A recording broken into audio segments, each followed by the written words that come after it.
A boy of 13 walked out of his mother's house one gray morning and did not come home again for 17 years.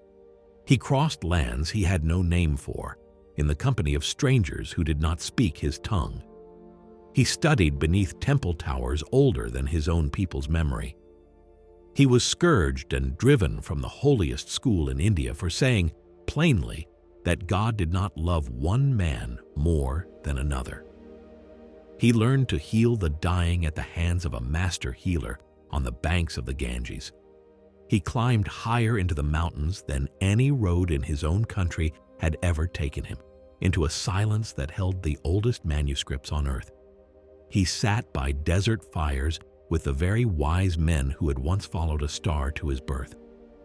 He walked the ruins of a fallen empire and the marble halls of a rising one, and was crowned at last in the oldest crypts of Egypt, with a single word history would remember far longer than his own name, the Christ.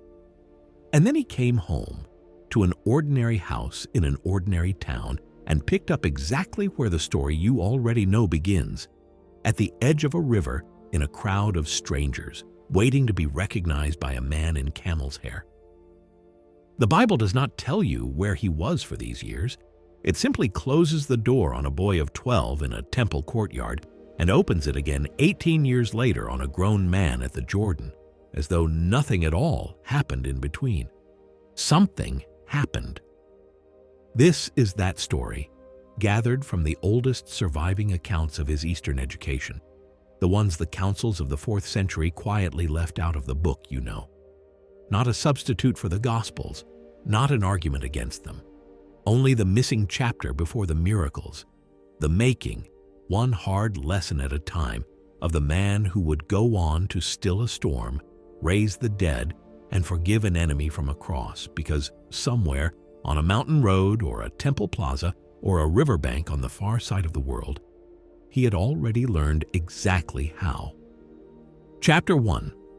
The Boy Who Astonished the Temple. The neighbors said the boy could not be kept small, and they meant it as praise. He had been different from the start. Not difficult, never that, but different in a way no one could quite name. Even as a small child, he seemed to be listening to something the rest of them couldn't hear. At first, it was only the near neighbors who stopped to listen to him.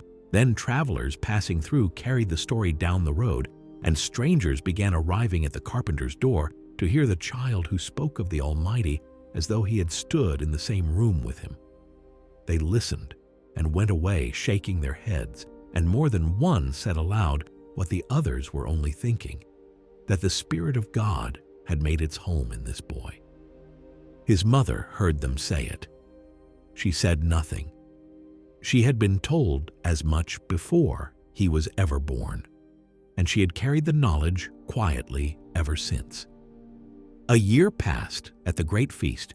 He had slipped away from his family in the crowded courts of the temple in Jerusalem, and they had found him 3 days later among the teachers of the law, a boy of 12 seated in a ring of gray-bearded men asking questions that turned their own answers inside out.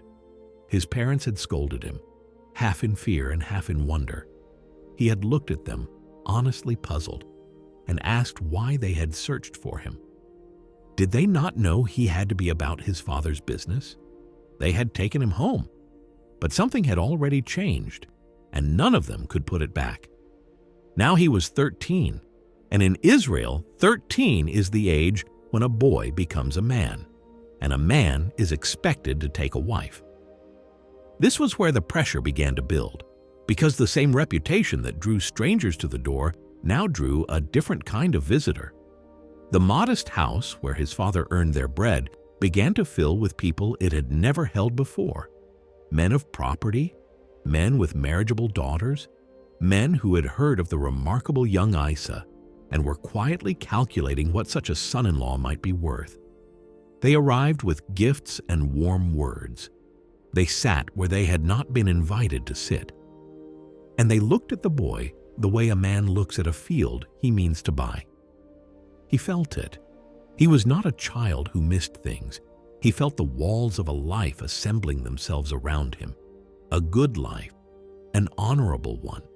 the life every mother in Nazareth would have wept with joy to secure for her son: a wife, a trade, a seat near the front of the synagogue in his old age, a name remembered kindly by his own people, and no farther than that. And something in him refused it, not out of pride, out of hunger. For the more he learned of the God he could not stop speaking about, the more he understood how little he had been given to learn from. His people had their scrolls, and he loved them, and he had swallowed them whole. But he had begun to sense that the world was older and wider than the small hills he was born into, that somewhere out past the desert were books he had never seen, and masters who had spent their lives on questions his own teachers had never thought to ask. He wanted them. He wanted them the way a thirsty man wants water, and the wanting frightened the people who loved him. It was into this, the crowded house, the circling suitors, the boy pulling quietly against the life closing around him, that the stranger came. His name was Ravana, and he was a prince.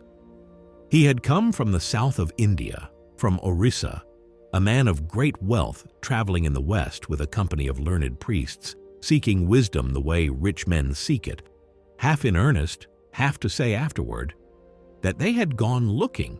He had been at the feast in Jerusalem. He had been standing at the edge of the temple court when the carpenter's son rose to read, and read, and then lifted his eyes from the scroll and began to speak. Ravana had sat with masters. He knew the taste of the real thing and how rare it was, and he had never once expected to find it in the mouth of a boy at the edge of a crowd. He had asked the old teacher beside him who the child was. The teacher, whose name was Hillel, had smiled like a man guarding a secret he was glad someone had finally asked him to share. They called the boy the Day Star, he said. There had been signs at his birth. Strangers out of the east who had followed a light across the sky to find him, laid gifts before him and gone home by another road. His people believed he had been born to carry a lamp into a dark world. And when Ravana asked whose son he was, the old man told him, a builder's from Nazareth, and they called him Jesus. The name had followed the prince all the way north. Now he stood in the doorway of the small, crowded house, and the room went quiet around him, the way a room goes quiet when someone enters who does not belong to the usual order of things. The suitors turned to look, the parents rose, and the prince, before anyone could offer him a seat or a cup of water, looked past all of them to the boy. He was the only person in the room who did. I have temples in my country, he said, and masters who have given their whole lives to the oldest books in the world. What you are reaching for with empty hands, they have been keeping it for 1,000 years. He paused, and when he spoke again, it was only to the boy, as if the two of them were alone. Come east with me. Learn what they know. I will keep you as my own son and ask nothing of you but to watch you become what you already are. No one in the room moved. The suitors looked at the prince and at the boy and at the parent standing very still by the hearth, and understood, before a word of it was spoken aloud, that whatever they had come here hoping to arrange was no longer going to happen. The boy looked at his mother. Mary had known this hour was coming since before he drew his first breath, had known it in the temple when an old man named Simeon took the infant in his arms and, still smiling, told her that a sword would one day pass through her own soul on his account. She had known it every time a stranger stood in her doorway and said the Spirit of God lived in her child. A boy like that was never only hers to keep. She had understood this for 13 years. She had simply hoped in the small and human way that mothers hope even against what they know, that it would not be so soon. She did not argue. That was the hardest part, and the truest. She looked at her son and saw that some part of him was already gone, had been leaning east toward the sunrise and the great unopened books, long before this prince ever darkened her door. To hold him now would be to close her hand around water. So she crossed the room and took his face in both her hands, the way she had when he was small enough to carry, and held it there a moment longer than she needed to, memorizing it. Then she said the hardest and most generous thing a mother has ever said to a son. "Go," she told him, "learn everything, and come back to us." The leaving, when it came a few mornings later, was quiet, the way the largest things in a life usually are. No crowd, no ceremony. A father who stood in the doorway and could not find his voice. A mother who watched until the road bent out of sight and then a little longer than that. A caravan of merchants forming up in the gray cold before sunrise, and a boy of 13 taking his place among the camels and the bound bales of goods as easily as if he had been born to the road and had only now come home to it. Then the caravan turned east, and he went with it, out of the only country that had ever known his name. They traveled many weeks. He watched the land change beneath him, the green hills flattening into brown, the brown burning into desert, the desert breaking at last against rivers wider than any he had known. They crossed the Sind while the water ran low and the men sang in tongues he did not understand. And at night, when the fires were banked low and the others slept, he would lie awake and look up at stars that seemed this far from home, to hang closer to the earth than they ever had over Nazareth. He was not afraid, and the older men in the caravan noticed it and spoke of it quietly among themselves. A boy alone, carried toward a country whose gods and language he did not share, ought to have wept for home by the second week. He never did. He watched the road unfold ahead of him each morning, the way a person watches a door slowly opening onto a room they have been waiting their whole life to enter. At the end of the long road stood the palace of Orissa, white against a hard blue sky, and beyond it, rising over the roofs of the city, the towers of a temple older than his people's memory, the temple of Jagannath, where the wisdom of 1,000 years waited behind stone walls he had crossed half the world to reach. The boy from Nazareth stood looking up at it for a long time, his heart beating the way it beats before any door a person has waited their whole life to open. Then he went in. Chapter 2, The Gates of Jagannath. Before he ever reached Jagannath, someone tried to keep him.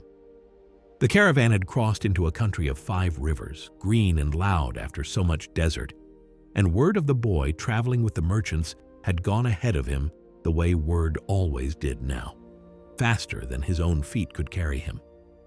A community of devotees met the caravan on the road, gentle men in plain cloth, followers of a teacher called Jain, who did not believe in harming any living thing, not even the smallest. They had heard somehow that a boy was coming who spoke of God the way their own teachers spoke of him, and they asked Ravana, and then they asked the boy himself, if he would not stay among them and be taught. It would have been easy to stay. They were kind, and their welcome was real. And a boy could have spent a whole life growing wise among people who wanted nothing from him but his company. He thanked them and did not stay. He could not have said exactly why, not in words they would have understood, only that he had felt, from the first morning he left Nazareth, a kind of pull, faint but constant like a current under still water, and it had not brought him this far only to let him rest here. Ravana watched him decline the invitation and said nothing, but something in the prince's face suggested he had expected nothing less. They traveled on, and some days later, the towers of Jagannath rose out of the haze ahead of them, taller than anything the boy had ever seen built by human hands, and he understood, looking at them, that whatever had been pulling him east had been pulling him here. The temple did not open its arms to him. The priests received their prince home with garlands and cool water and low, practiced bows, and they received the strange boy at his side with the careful politeness a man shows a gift he isn't sure he wants. A foreign child in the holiest school in the land, who spoke no Sanskrit and had never touched a page of the Vedas. They would teach him, since the prince wished it. Nothing in their manner suggested they expected him to last the season. He was given a place among the youngest students, boys half his height, some of them, who had been reciting scripture since before they could walk, and a stack of sacred texts nearly as tall as he was, and a teacher whose quiet assignment, though no one said it aloud, was to watch the foreign boy fail. For the first days, he only listened. This unsettled his teacher more than any question could have. The other boys took the ancient verses and pressed them into memory whole, the way a seal is pressed into wax, and could recite them back without a syllable out of place, and were praised for it, generation after generation, the same way. The new boy memorized too, so quickly it made the older students glance sideways at him. But memory was clearly not the thing he was actually doing. He would take a single line, a line the others had already swallowed and moved past, and sit with it the way a jeweler sits with an uncut stone, turning it slowly in the light, waiting for the one angle that would let you see all the way through it. Then, one morning, it happened. An old master was leading the boys through a passage on the nature of the soul, a passage so familiar the priests could recite it half asleep, had recited it, in fact, thousands of times across their lives without a single day's pause to wonder at it. The new boy raised his hand. It was a small thing, a single quiet question. But it was the kind of question that catches on a thread and will not let go. And when the old master tried to answer it in the easy way he always had, the whole familiar cloth of the passage began to come apart in his hands and reweave itself into a pattern he had never once seen in 40 years of teaching it. He stopped teaching. He stood very still. Then he did something none of the watching students had ever seen a master do. He sat down among them, on the floor, at the same level as his own pupils, and he asked the foreign boy to go on. Word of this moved through the temple the way water finds every crack in old stone, quietly and everywhere at once. Within days, masters who had no business in the youngest class began finding reasons to pass by it, to linger at the door, to stay. They would set the boy a knot of doctrine that had confounded scholars for generations, the kind of questions senior priests still argued over late into the night. And he would take it in his hands, so to speak, and turn it, and consider it, and speak, and the knot would come loose as though it had only ever been waiting for the right fingers to find it. They were amazed. It is written plainly in the record that survives of those years that the masters of that temple were astonished at the clarity of the boy's understanding. But the record does not say the truer thing, the thing that mattered more than any of it. He was not trying to win anything. He felt no pride in the widening circle of masters who came to hear him, and no scorn for the boys his own age who still struggled through their memorized lines beside him. Somewhere in those first quiet days of only listening, he had understood something most people never stop long enough to learn, that nearly everyone looks at the name of a thing, or the memory of a thing, or what they were told the thing was, and hardly anyone ever looks at the thing itself, and that the whole of wisdom might begin with a single unglamorous act, available to anyone patient enough to try it, to actually look, without hurrying, at what is really there. It was the first great lesson of the East, and though he did not know it yet, it would never leave him. Years later, on a green hillside above a lake, a tired crowd would strain forward to hear a grown man tell them to consider the lilies of the field, to truly look at how they grew, effortless and unafraid, neither toiling nor spinning, and yet clothed more richly than any king. The people that day would think he was speaking about flowers. Only a few would understand that he was handing them in a single sentence the very thing a room full of astonished priests had once watched him discover as a boy, that to see clearly is the beginning of being free. But all of that was still ahead of him, waiting on the far side of a road he had not yet walked. For now he was only a student, quieter than the rest, stranger than the rest, growing in ways the temple had no name for, loved by almost no one there, and quietly resented by more than a few, who did not enjoy being outpaced by a foreign boy with dust from a Judean road still on his sandals. Until one still afternoon, in the wide plaza beneath the temple towers, an older priest fell into step beside him without a word. He had kind, tired eyes, and he had been watching the boy for weeks from a distance. The way a man watches a fire he isn't yet sure is safe to sit beside. "My young master," the priest said at last, "might I walk with you a while?" His name was Lamas, and the boy, sensing something in the quiet way the question had been asked, said yes. Neither of them could have known, that first afternoon in the plaza, how far that single walk would carry them both, through questions that would take years to fully answer, into a friendship that would open the boy's mind wider than every scroll in Jagannath combined. Chapter 3. Lamas and What is True. They walked together often after that first afternoon, and the temple grew used to the sight of them. The old priest and the foreign boy moving slowly along the edges of the plaza while the incense drifted up around the towers, and the younger students watched from a careful distance, wondering what they found to talk about for so many hours. Lamas Brahmas had spent his whole life inside the walls of Jagannath, and he had heard every kind of clever student pass through it. He had never met one like this. It was Lamas who finally asked the question that had been sitting in him since the day the old master abandoned his own lesson to listen to a boy half his age.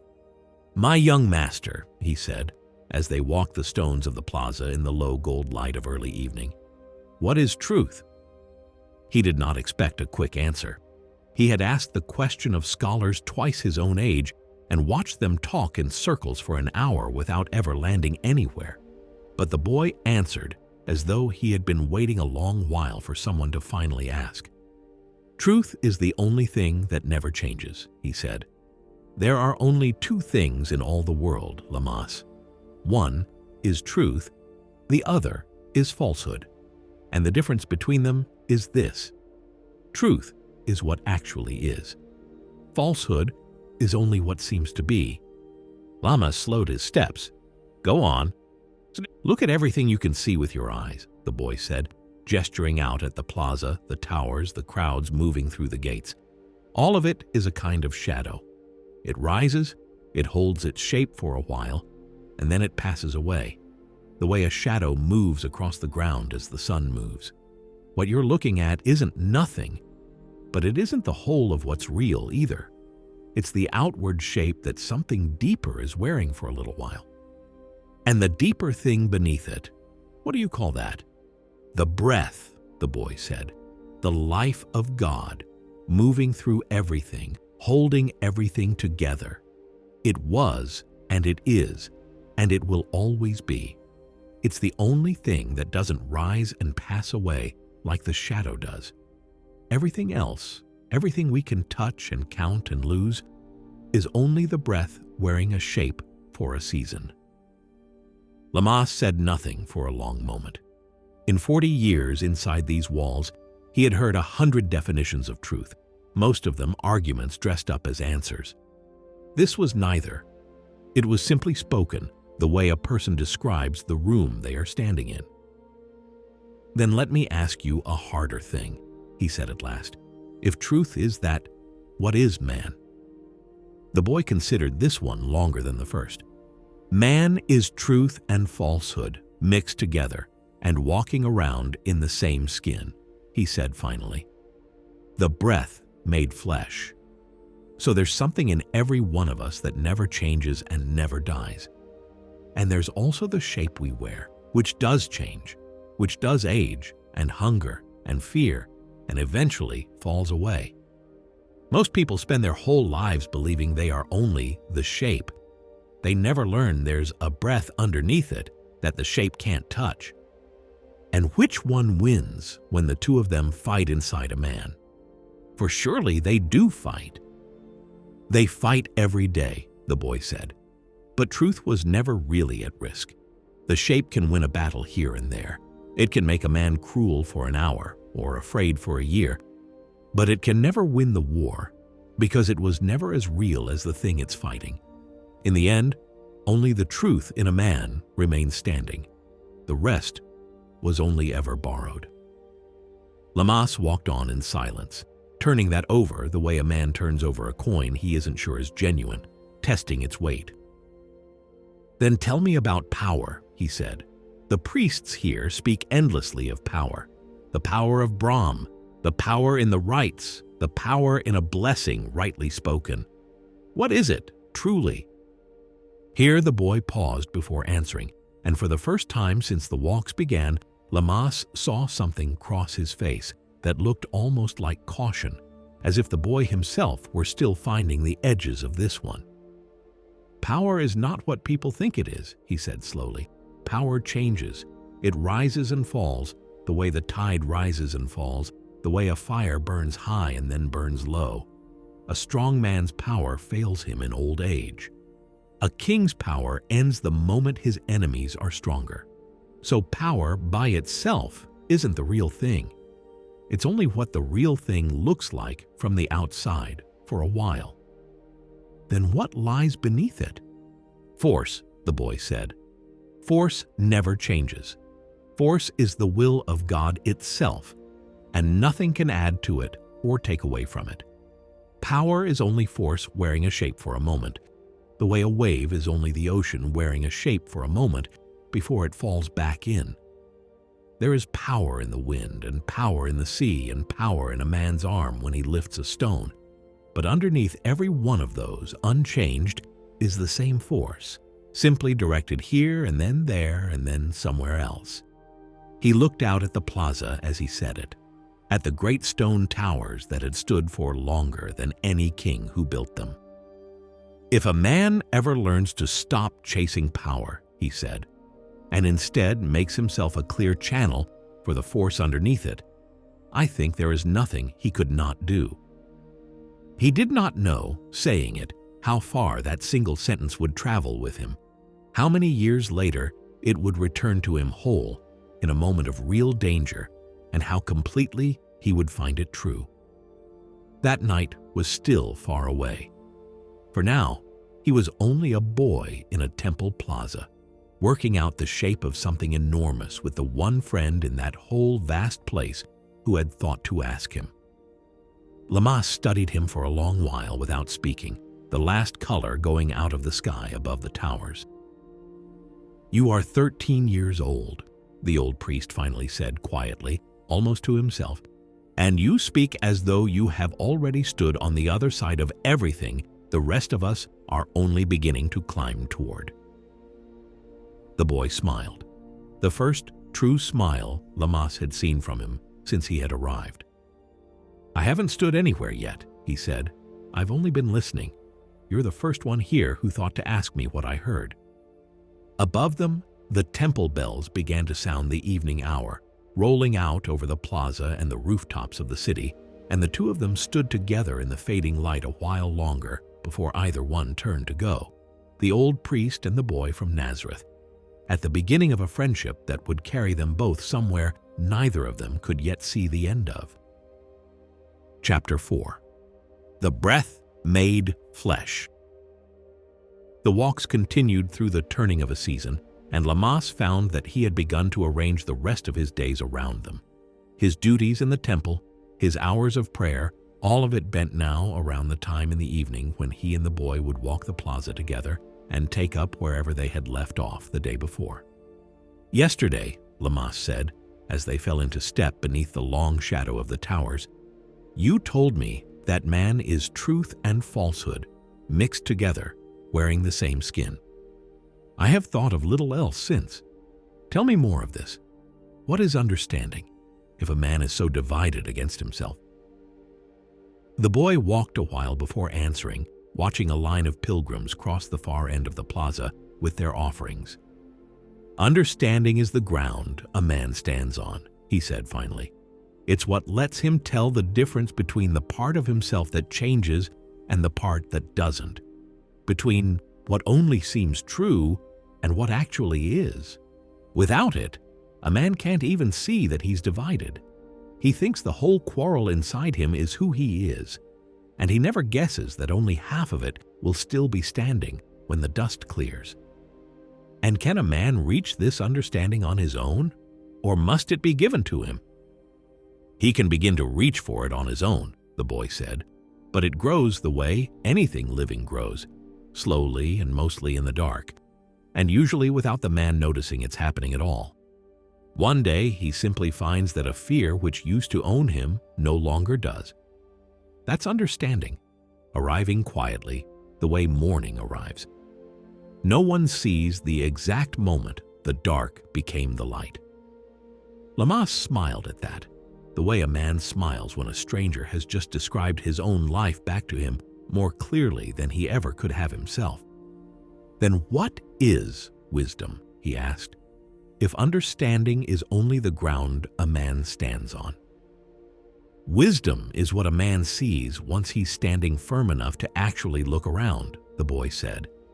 It's the moment he understands that he and God were never as far apart as he believed, that the distance between them was only ever a trick of the shadow world, the same trick that makes power look larger than force, and falsehood look sturdier than truth.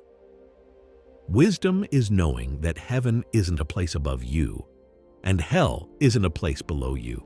They're both inside you, waiting on which one you feed. Lamas stopped walking.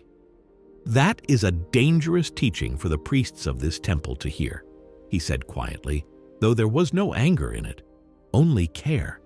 They have built their whole lives on a heaven and a hell with distance in them. Distance a man must pay a priest to help him cross.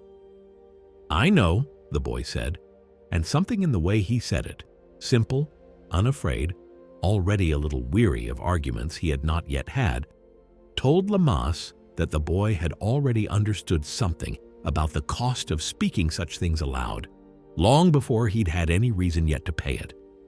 They walked on in silence a while. Lamas let the silence hold, the way a good teacher learns to let silence hold, and when he finally spoke again, his voice had gone gentler, almost hesitant, as if he were asking not as a scholar now, but as a man near the end of his own road, hungry for something to carry with him. Then tell me the last thing, he said. What is faith? And how does a man ever climb from where he stands now to where you say God is waiting? The boy considered this one the longest of all. Faith is knowing, the way you know your own hand, that you and God are not really separate and that nothing can keep you apart forever, he said. Not certainty the way you're certain the sun rose this morning. Deeper than that. The kind of knowing that doesn't need proving because it was never really a guess to begin with. And the climb itself? Picture a ladder, the boy said, reaching from the heart of a man all the way up to the heart of God. It has 3 steps, no more. The first step is belief. What a man merely thinks might be true. It's a start. Most people never get any further than this step in their whole lives, and that's all right because even standing on the first rung is better than standing on the ground. The second step is faith. What a man has come to know is true, not because someone told him, but because he has tested it and found it holds his weight. Faith doesn't ask a man to keep believing. It asks him to keep climbing. And the third step, the last one, isn't really a step at all anymore. It's arrival. It's a man discovering that he himself has become the very truth he spent his whole life climbing toward. At that point, belief has dissolved into faith, and faith has dissolved into the man himself, and there's no longer any ladder at all, because there's no longer any distance left to climb. He and God were only ever the same thing, standing at 2 ends of a road that turned out to be far shorter than anyone had told him. Lamas stood very still in the fading light of the plaza. An old man who had spent 40 years teaching children to memorize the shape of a ladder, he had never once been told he was permitted to climb himself. I am an old priest, he said at last quietly, and I have taught this temple's doctrine since before your mother knew your father's name. And in one season of walking beside a boy from Judea, I have learned more of the true shape of God than in all those years combined." The boy did not answer that. He only reached out and took the old man's hand, the way a son takes his father's hand, and the two of them stood together a while longer as the last light went out of the sky above the towers of Jagannath. He could not have known, standing there, how many times in the years ahead he would meet men and women who were themselves divided against their own hearts. A man among the tombs whose mind had shattered into pieces that fought and tore at one another and called themselves Legion. A boy whose own spirit convulsed and threw him into the fire and into the water, unable to find the one true self beneath the storm. He would kneel beside each of them the way Lamas had once stood beside him in this very plaza, and he would speak the same understanding he had first spoken here as a boy, that beneath all the noise and the tearing, there was still one true thing in every person that could never actually be broken, only forgotten. And he would call it back gently, the way you call a frightened child in from the dark, and it would come. But that too was still many years and many roads away. For now, there was only the plaza, and the dark settling over Jagannath, and an old man and a boy standing together in a silence that neither one of them wanted yet to break. Chapter 5. The Road to Benares. 4 years is a long time to live inside a single set of walls, however tall they are. Jesus had come to Jagannath, a boy of 13 who spoke no Sanskrit and carried nothing but the clothes on his back and a hunger no one in that place had ever quite been able to satisfy. He left it, for the first time, though not the last, a young man of 17, and it was Lamas who suggested the leaving, on an evening when the two of them sat together in the plaza long after the bells had rung the last hour of prayer. "There is more to learn here," the old priest said, "but not all of it wears the shape of a book. Some of it walks on 2 legs in the villages, among people whose names the temple scribes never bother to write down. I have spent my whole life inside these walls. I find lately that I would like to see what wisdom looks like outside of them before I am too old to make the walk." Jesus did not need to be asked twice. They left before the sun was fully up, 2 travelers with little more than a walking staff and a change of cloth between them, and turned south and east along the river roads that carried them out of Orissa and down into the wide green valley of the Ganges. It was a different kind of education than the one the temple had given him, and he felt the difference in his body before he understood it in his mind. In Jagannath, wisdom had come dressed in silk and spoken in the careful, measured voice of men who had never missed a meal. On the road, it came dressed in rags, and it spoke plainly, and it did not wait to be asked before it offered itself. They passed through villages of the Sudras, the servants, the laborers, the people the temple priests referred to, when they referred to them at all, as beneath the notice of the higher castes. Jesus found he could not walk past a farmer bent double in a rice paddy without stopping to ask him how the work was done and why, and what the man had learned in 30 years of doing it that no priest in any temple had ever thought to write down. He found he could not pass a potter's wheel without crouching beside it to watch the clay rise and fall under a stranger's hands, asking questions until the potter, embarrassed and pleased in equal measure, forgot he was speaking to anyone but another workman. Lamas watched all of this with a growing and complicated feeling he did not have a word for yet. "You listen to a farmer the same way you once listened to me," he said one evening as they sat by a fire at the edge of a rice field, sharing a meal a family of Vishyas had insisted on giving them, though they had little enough to spare. "Why wouldn't I?" Jesus said. "He knows the soil the way you know the scriptures. He has spent his whole life discovering by trial the things that will and will not keep his family fed. That is a kind of wisdom too, Lamas. Maybe the truest kind, because nobody wrote it down for him. He had to earn every line of it himself. The priests would say a Sudra has no wisdom worth the name, only labor. "The priests have never once gone hungry," Jesus said, and there was no anger in it, only a plain and quiet observation, the kind a man makes when he has simply noticed something true. It is easy to decide that another man's knowledge doesn't count when you have never once needed it to survive. Lammas said nothing to that for a long while. He only watched the fire and the family across it who had shared their food without being asked. And something in his chest that had sat comfortably in place for 60 years shifted very slightly and did not shift back.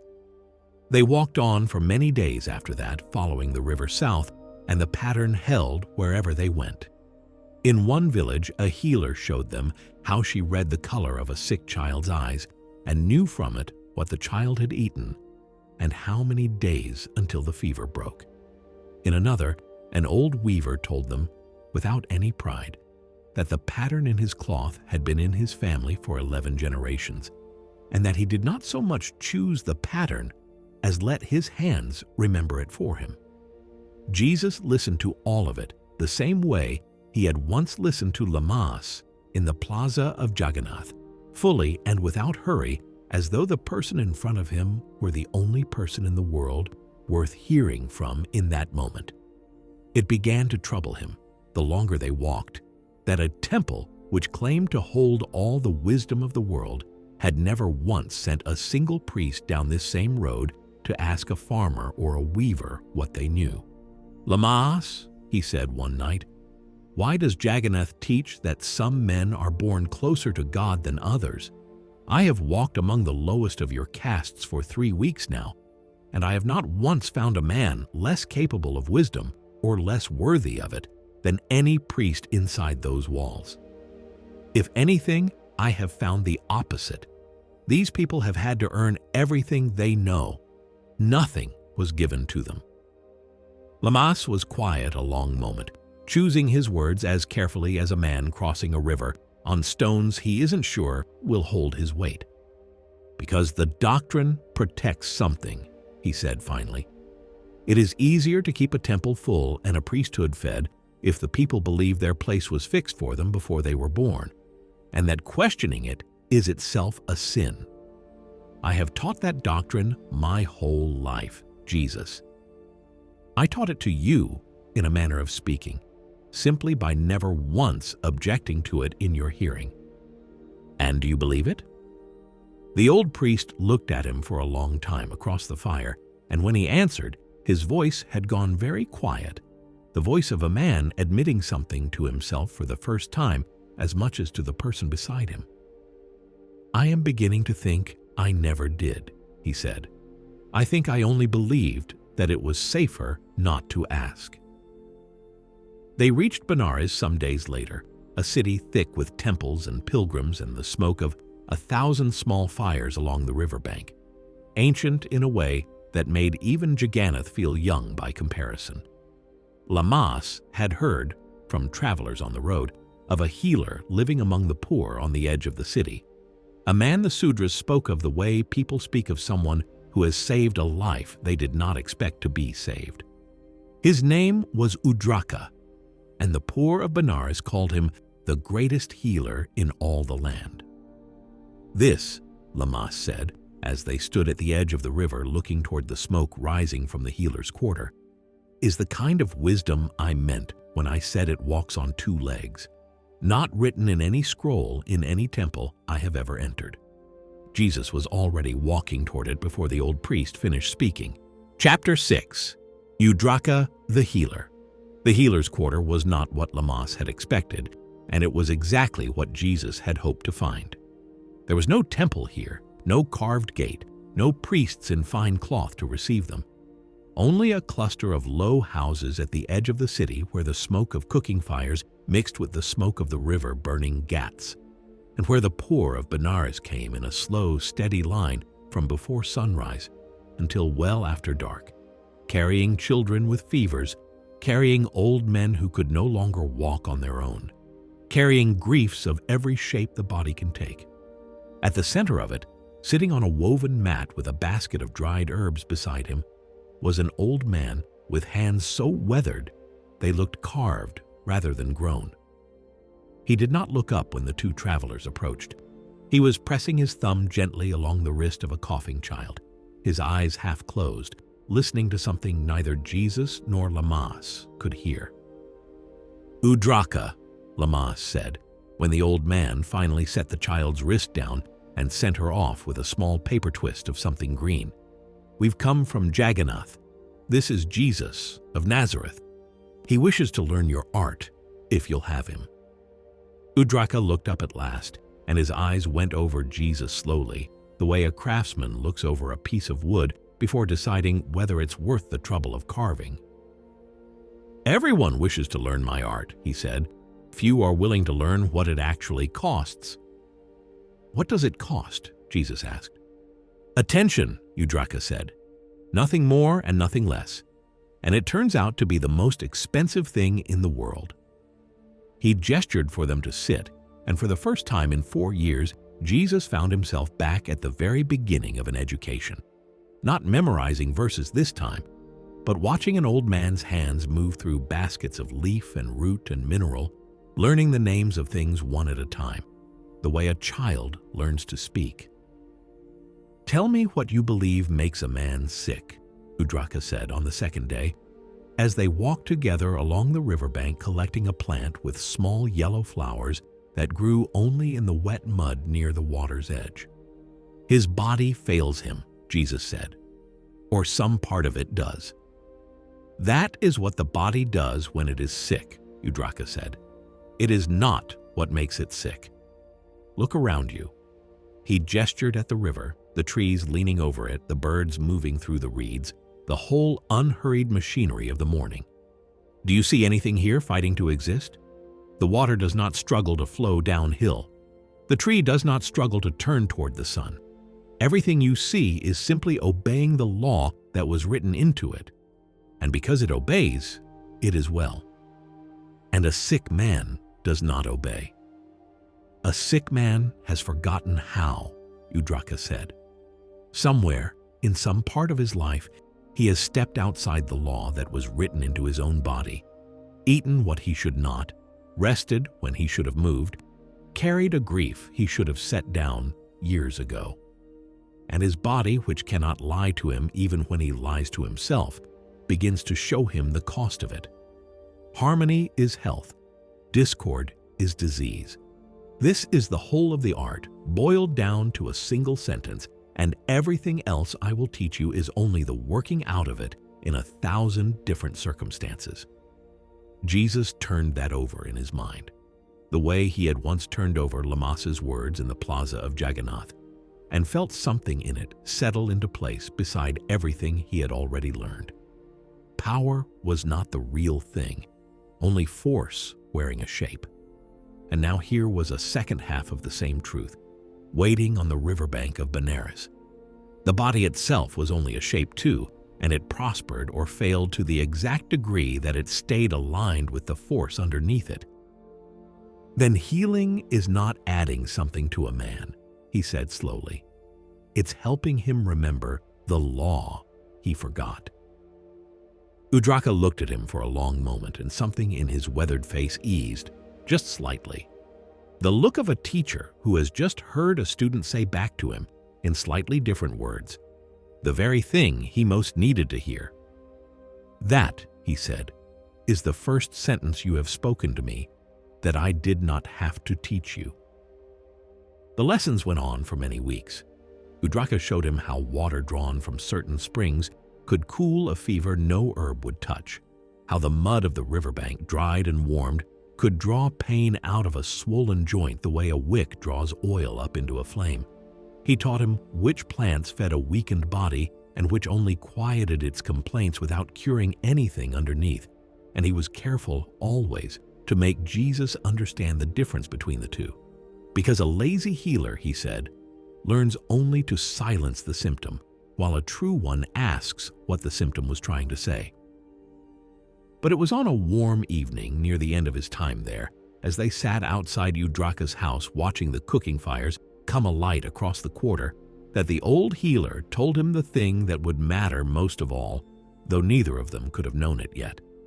"Not every sickness comes from the body's own forgetting," Udraka said. Some of it comes from outside a man entirely. There are forces in this world, unseen, that press upon a soul the way wind presses upon a reed. Forces that lead a man, through his own ignorance and fear, further and further from the law he was made to live by, until he is no longer entirely himself. You will meet such people if you go on doing this work. Their bodies convulse without cause. Their minds fracture into voices that are not their own. The ordinary healer is helpless before them because he is still only treating a body, and the trouble was never only in the body. Then what can be done for them? A true healer is master of his own soul first, Udraka said, and a soul that has truly mastered itself carries an authority the unseen forces cannot stand against. Not always alone. Some of what afflicts a man is stronger than any one healer's will, and in those cases you must call on the higher powers to stand with you, the way a man in over his depth calls out for help rather than drowning on principle. But a healer who has done the work on himself first, who is no longer divided the way most men are divided between what they know and what they merely believe, that healer can stand in front of the worst of it and speak and be heard. Jesus sat very still, watching the fires, and something in Udraka's words reached back to a plaza in Jagannath and a conversation about a man made of truth and falsehood, strangely mixed, forever at war within himself. He understood suddenly that everything he had learned in that temple and everything he was learning now on this riverbank were not two different educations at all. They were the same one, approached from two different roads. He did not know, sitting there, how many times in the years ahead he would be called to exactly what Udraka described, a man among the tombs whose fractured mind called itself by no single name, a boy thrown into fire and water by a force his own father could not name or master, a woman bent double for 18 years under a weight no physician had ever been able to touch. He would stand in front of each of them the way Udraka had just described, not divided, not afraid, and he would speak, and something in them that had forgotten the law it was made to live by would remember it all at once, the way a reed remembers stillness the instant the wind finally stops. But that was still many years away, for now there was only the riverbank and the small fires of the healer's quarter coming alight one by one in the falling dark, and an old man with weathered hands who had just given a 17-year-old boy the second half of everything he would ever need to know. Chapter 7. The Scourge of Jagannath. They returned to Jagannath in the dry season, when the roads were hard and easy walking, and the towers of the temple rose up out of the haze exactly as they had 4 years before, except that the boy walking toward them was no longer the boy who had first stood beneath them, and he knew it, and so did Lamas. 4 years. It did not seem possible, counted out in a single breath, and yet there it was. 4 years since a prince named Ravana had led him through those gates, a stranger who could not read a single line of the sacred texts, and now he returned able to out-argue the masters who had once set out to watch him fail. He had gone away to learn the healing arts.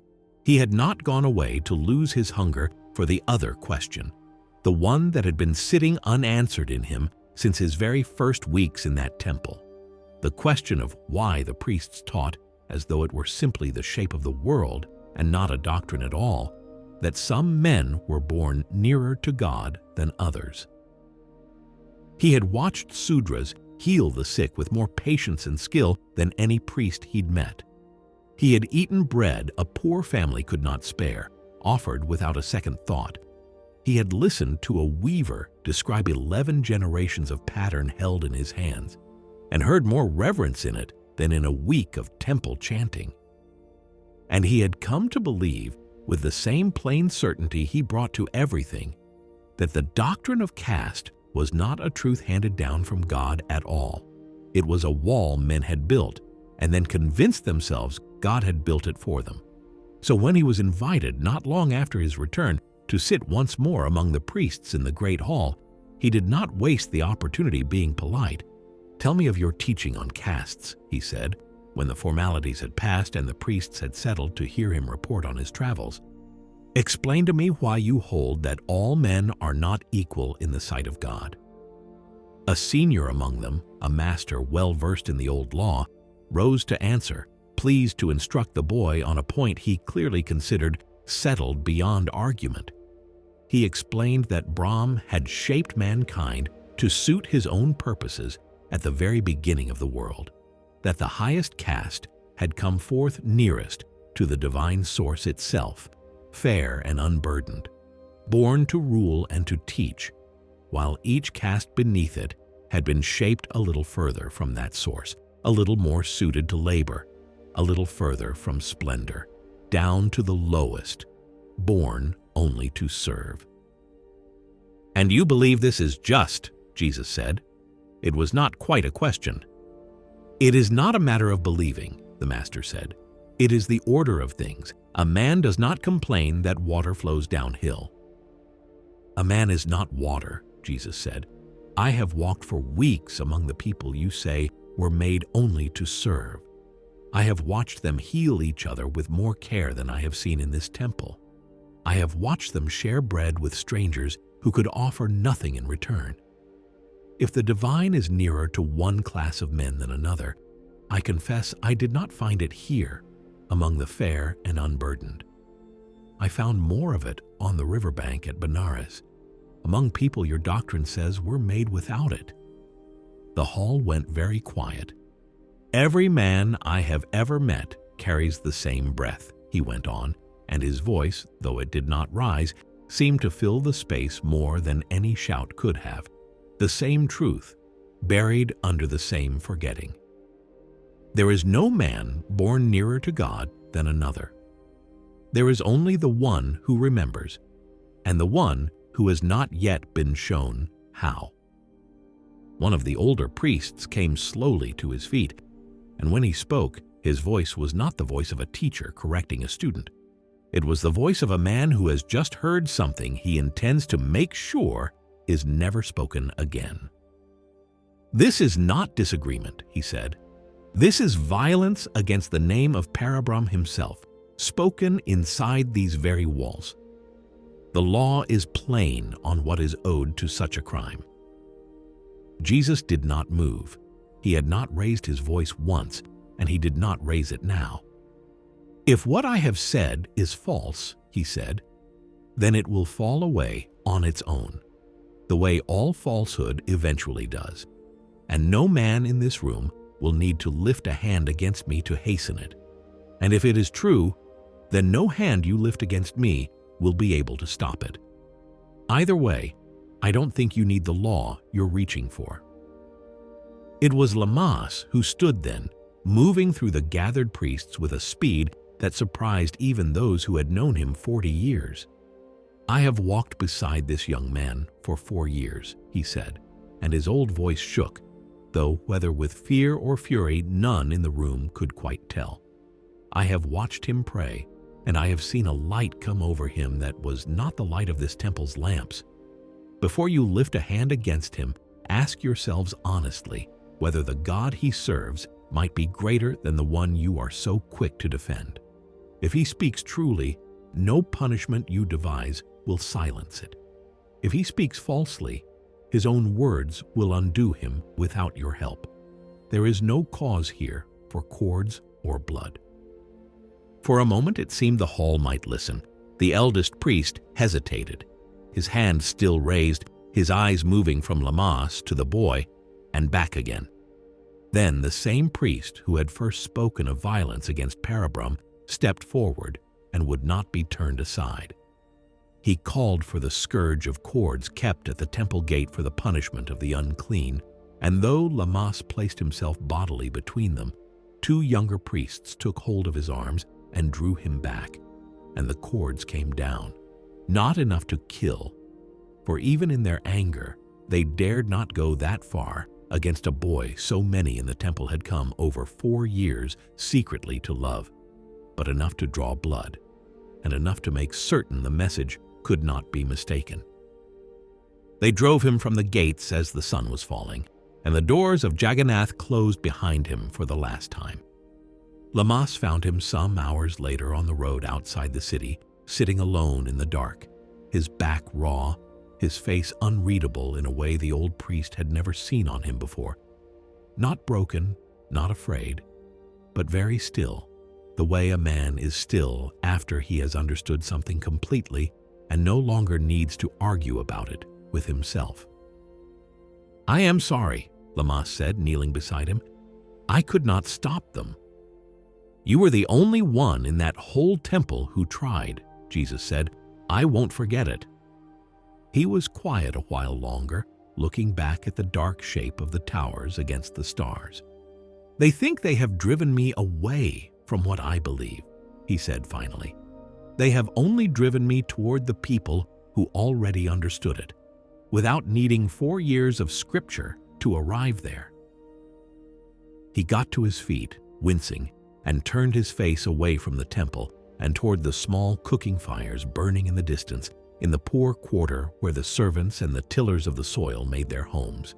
The very people the priests behind him had just spent an evening insisting were beneath the notice of God. "Come," he said to Lamas, "I think it's time I went and told them otherwise." Chapter 8. Our Father. The Sudras took him in without asking who he had been before.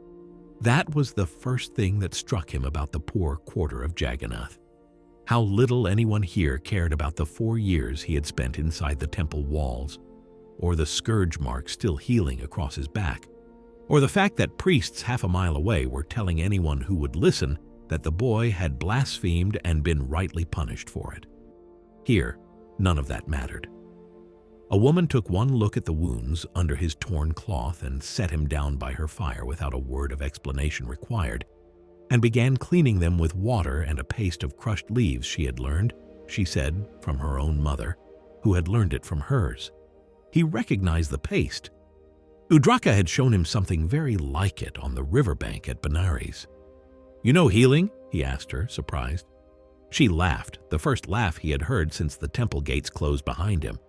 "We are not priests," she said. "We cannot afford doctors. We learn to heal each other, or we do not heal at all."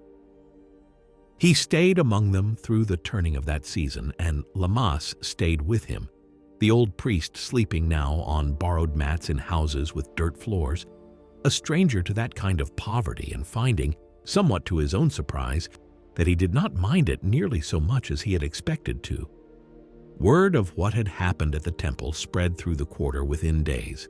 Not the priest's version, which cast Jesus as a blasphemer justly punished, but the version the servants told each other in the evenings, which had him standing alone before the whole priesthood and refusing to back down from the simple claim that God did not love one man more than another. To people who had been told their entire lives that they were born low and would die low, and that even the sacred texts were not meant for their ears, this was not a small thing to hear. They began to gather in the evenings to listen to him, more of them each night, until the space outside the house where he was staying could no longer hold the crowd, and they moved out into the open ground at the edge of the quarter, cooking fires burning low around the edges of the gathering while he spoke. "Your priests have told you that you were made from the feet of God," he said one such evening, "and that this is why you serve, and why you may not read the sacred books, and why it is death for you to look a king in the eye. I will tell you something different, and I want you to test it against your own hearts before you decide whether to believe me." The crowd had gone very still. "There are no separate doors into the presence of God," he said. "Not one door for the priest and another, smaller one, for the man who tills his field. There is one Father, and every one of you standing here tonight is his child in exactly the same measure as the highest priest inside those temple walls. Not almost the same, not close enough, the same." An old man near the front, his hands gnarled from a lifetime bent over rice paddies, spoke up, his voice unsteady. "They have told us the opposite our whole lives. How can we know which of you is right?" "Ask yourselves this," Jesus said, "which teaching makes you smaller, and which one makes you whole?" Falsehood always shrinks a man. It has to, because it is asking him to accept less than what is true. But when you hear something and feel yourself growing larger, feel some door in your own chest swinging open that you didn't know was shut, that is usually truth finding you at last. He knelt then near the old man and picked up a handful of the dry earth between them, letting it run slowly back through his fingers. Your priests would have you believe that a king was made from Parabram's mouth, and you were made from his feet, and that this settles the matter of your worth for all time, he said. But I have walked the whole valley of the Ganges and Benares besides, and I have never once seen a God so small that he needed to measure his children by which part of himself they came from. A father does not love the son born from his right hand more than the son born from his left. He is only glad of both. He looked up at the ring of faces around the fire. Farmers, servants, weavers, a woman still holding the herbs she used to heal her neighbors, all of them watching him now with something in their eyes that had not been there when the evening began. So when you pray, he said, do not pray as a servant begging for scraps from a table you were never meant to sit at. Pray as a son. Say, Our Father, who is in heaven. Not my priest's father. Not the Brahmin's father, on loan to the rest of us if he is generous. Ours. All of ours equally, the white man and the black man and every shade between. All of us reaching up to the same face at once and finding it already turned toward us.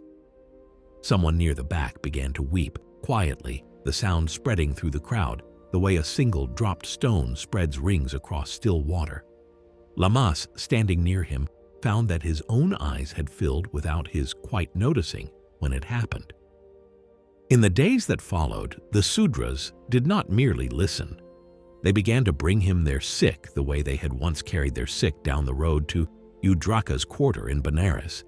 And though he was young yet in the art, and would not have called himself a healer's equal to his teacher, he found that his hands, when he laid them on a fevered child or a woman bent with pain, seemed to remember more of what Udraka had shown him than he consciously knew. A fever broke. A wound that had festered for weeks began, within days, to close. He did not call it a miracle, and neither at first did they. They only said that the boy from the temple had good hands and a patient way of listening to what ailed a person, which was, he thought privately, very close to the truth of the matter. Lamas watched all of it with the quiet, growing wonder of a man watching his own life's work finally bear a fruit he had never expected to see. 4 years I taught you the doctrine of that temple, he said to Jesus one evening as the fires burned low and the last of the crowd drifted home. And in 4 months among these people you have undone more of it than I did teaching for 40 years. I think perhaps you were always meant to leave that place. I only wish I had understood it before they had to drive you out with cords to make you go. You didn't need to understand it, Jesus said. You only needed to keep pleading for my life while everyone else was reaching for the scourge. That was enough, Lamas. That was more than enough. The old priest said nothing to that, only reached over and gripped the boy's shoulder the way a father grips a son's, and the two of them sat together a while longer in the firelight, surrounded by people who, 4 months before, had believed themselves too low for God to notice, and who no longer believed anything of the kind. Chapter 9. The Car of Jagannath. News of what was happening in the poor quarter did not stay contained within it for long, and by the time the dry season turned again toward the rains, Jesus was no longer speaking only to the servants and farmers who had first taken him in. He was speaking to the whole valley. He and Lamas had begun to travel the cities of Orissa together, and wherever they stopped, word ran ahead of them faster than they could walk, so that by the time they arrived, a crowd was already waiting. At Katak, on the banks of the river, the crowd that gathered to hear him grew larger than any he had yet spoken to. Farmers who had walked half a day to be there, servants who had slipped away from their masters' houses for an hour, a scattering of merchants, and even a few lesser priests who had come, they told themselves, only to see what the fuss was about. He spoke to them the same way he had spoken beside the fires in the poor quarter, of one Father and no separate doors, and a love too large to be parceled out by birth. But it was something else entirely that happened on the second day at Katak, something none of them, least of all Jesus, had planned for. A great wooden car came rolling down the road toward the river, the kind used to carry the image of the god through the streets on feast days, hauled by scores of men in a kind of frenzy, chanting and straining against its ropes, some throwing themselves before its wheels in acts of devotion so violent that Lamas had seen in years past. Men crushed beneath them and called it a holy death. The crowd around Jesus surged toward it the way a crowd always surges toward spectacle, drawn by the noise and the color and the old, deep pull of a ritual they had performed since childhood without ever once questioning it. Jesus did not move toward it. He stood where he was, watching the great car rock and shudder past on the shoulders of its bearers, and when he spoke, it was not loudly, but something in his voice carried over even the chanting of the crowd. "Look at what is passing in front of you," he said. Some in the crowd turned back toward him, uncertain. "A form is going by," he said, "and it has no spirit in it. A body with no soul inside to move it. A temple on wheels with no fire burning on its altar. You are pouring out your devotion onto an empty thing and calling it holy because it has always been called holy, without ever once stopping to ask whether the God you believe rides inside it is actually there." A murmur went through those nearest him, some offended, some merely startled, a few here and there going very still, the way people go still when a thing they have always half suspected is finally said aloud by someone else. "This is not devotion," Jesus went on. "This is a people drunk on the wine of what only looks like holiness, throwing themselves beneath the wheels of an idol and calling their own destruction a gift to God. But God does not want your bodies broken beneath a wooden cart. He never did. What kind of father asks for that?" One of the lesser priests who had come to see the spectacle pushed forward through the crowd, his face dark with anger. "You would have us abandon the sacrifices our fathers have kept since before memory," he said. "Sacrifice is the very heart of devotion. Would you have us offer God nothing at all? I would have you offer him the one sacrifice that was ever worth anything," Jesus said, and he turned to face the man directly. "Not an animal on an altar, not your own body beneath a cartwheel. Give up your cruelty. Give up the part of you that looks at another man and decides he is worth less than yourself because of the family he was born into, or the color of his skin, or the work his hands are forced to do. That is the sacrifice God has always actually wanted, and it is far harder to give than a goat or a coin, which is exactly why so few men ever offer it." The priest had no answer for that. He stood a moment longer, his anger visibly searching for somewhere to land and finding nowhere, and then he turned and walked back into the crowd without another word. The great car rolled on past them toward the river, its bearers still chanting, still straining, though a few, Lamas noticed, had slowed their steps, glancing back over their shoulders at the boy still standing where the crowd had left him. "You have made an enemy of every priest within a day's walk of this river," Lamas said quietly, once the noise of the procession had faded downstream. "I made an enemy of the ones who were never really my friends to begin with," Jesus said, "the ones who serve the wooden car more than they serve the people beneath its wheels. I don't think I can help that, Lamas.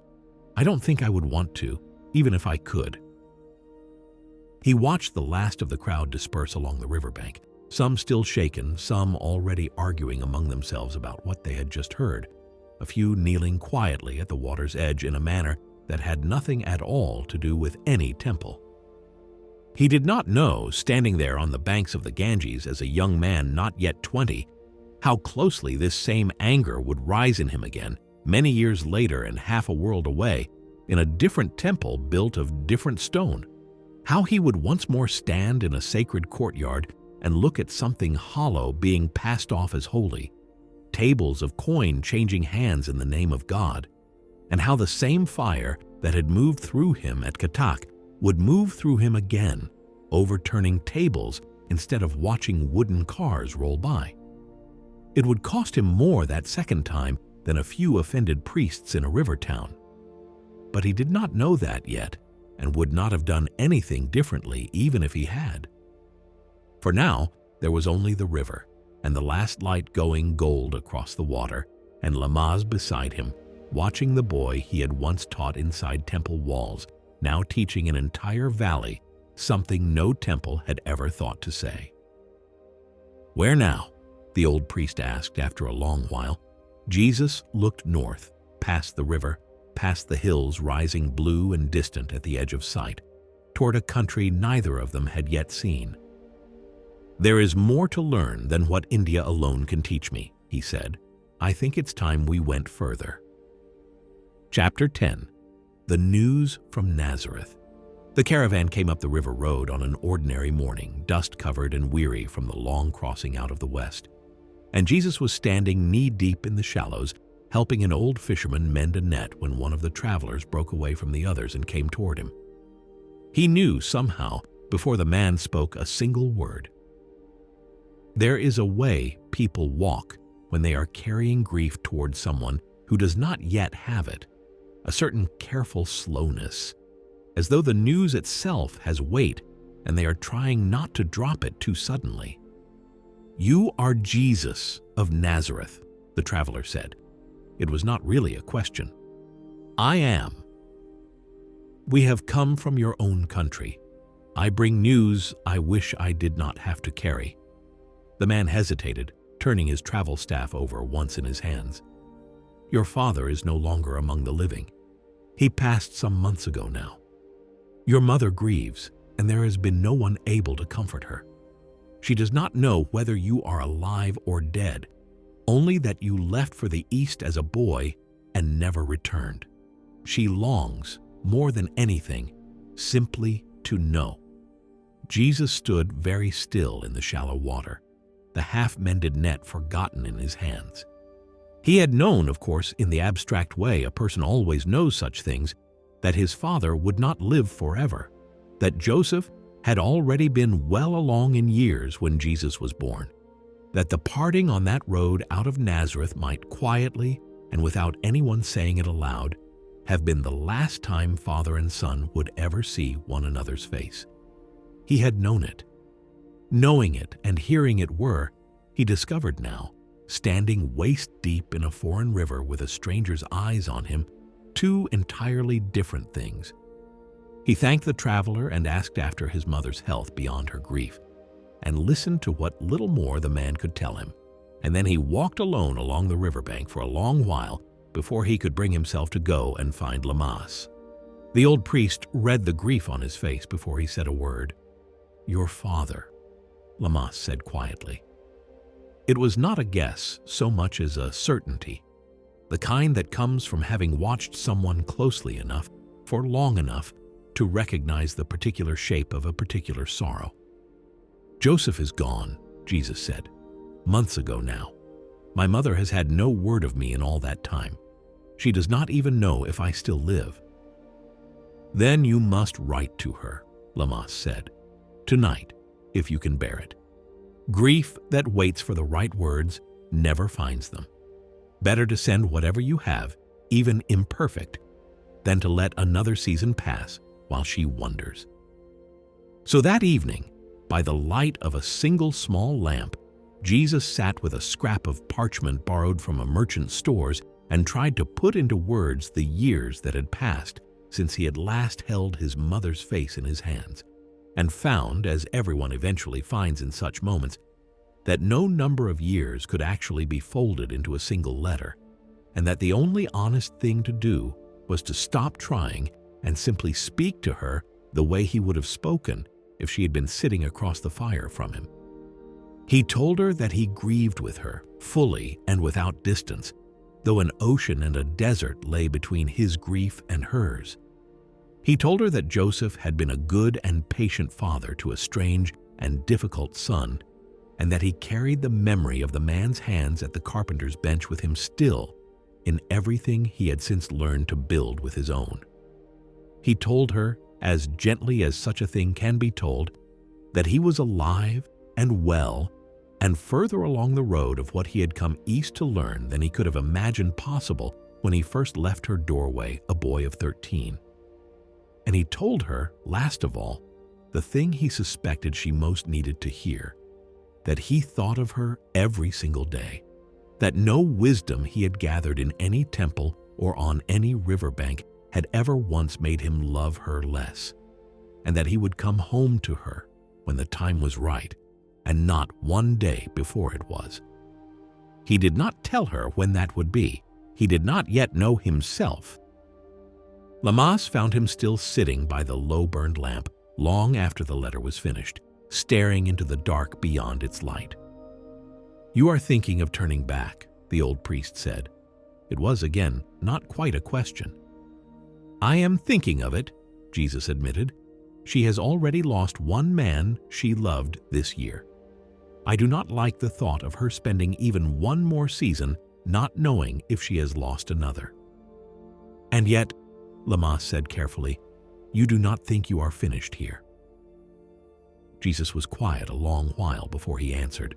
"No," he said finally, "I don't think I am.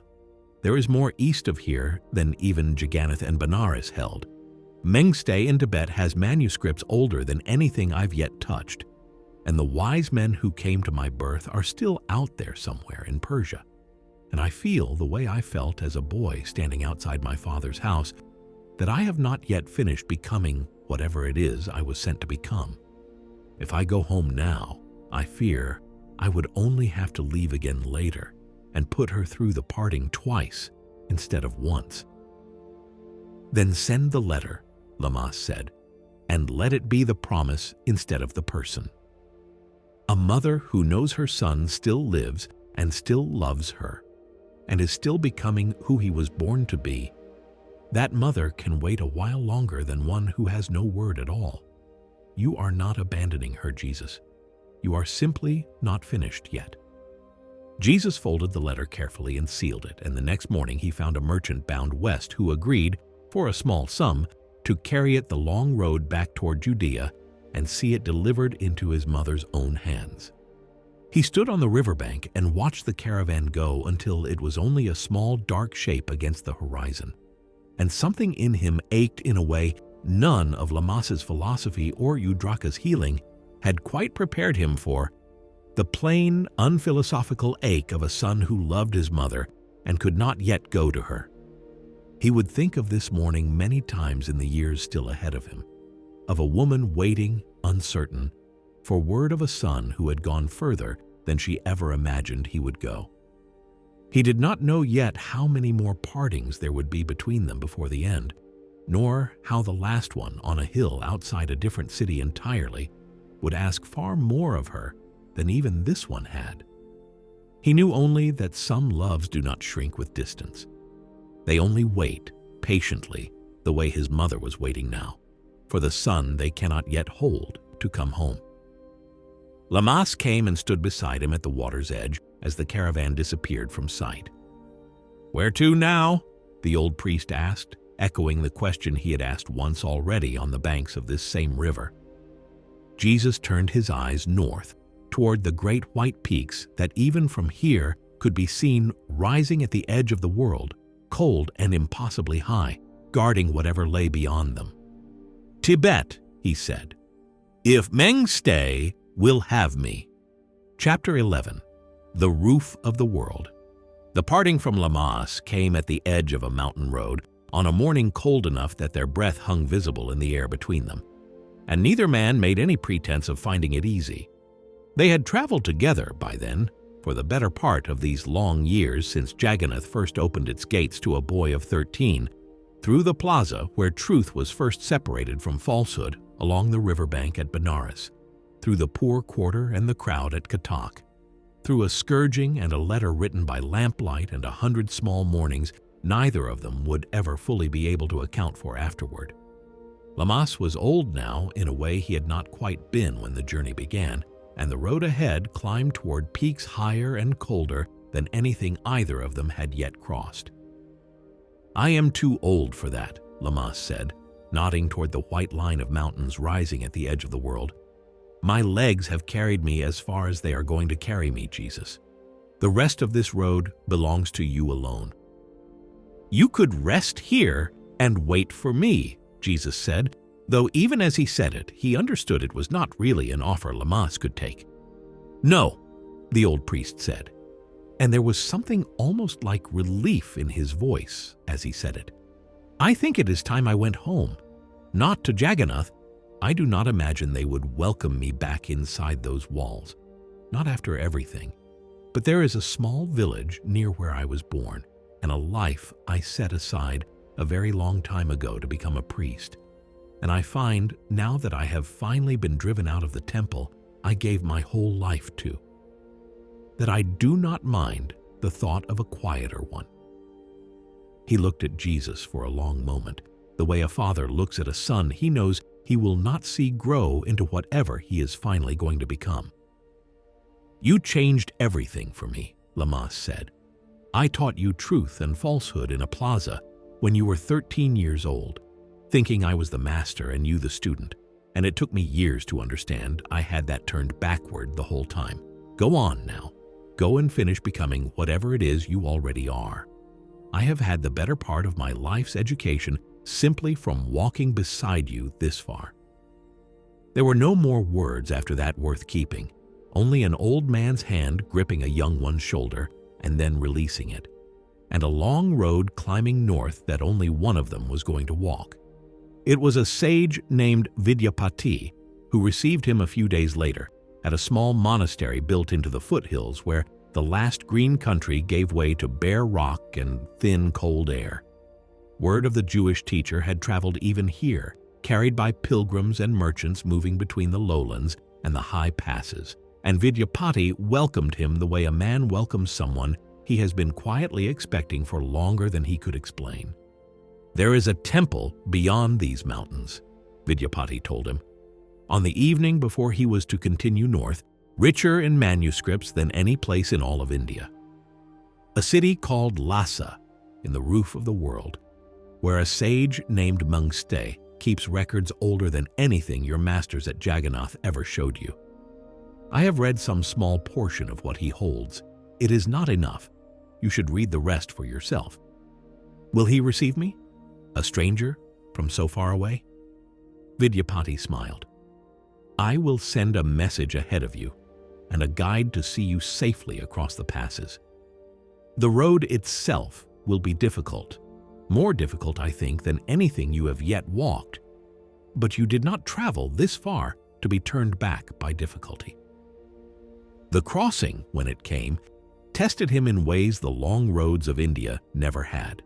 The path across the high passes ran for days through country where nothing grew, where the air itself seemed to thin with every hour of climbing until each breath had to be taken twice to do the work of one, where the cold at night pressed in through every layer of cloth he owned and left him lying awake beside the fire simply to keep from freezing.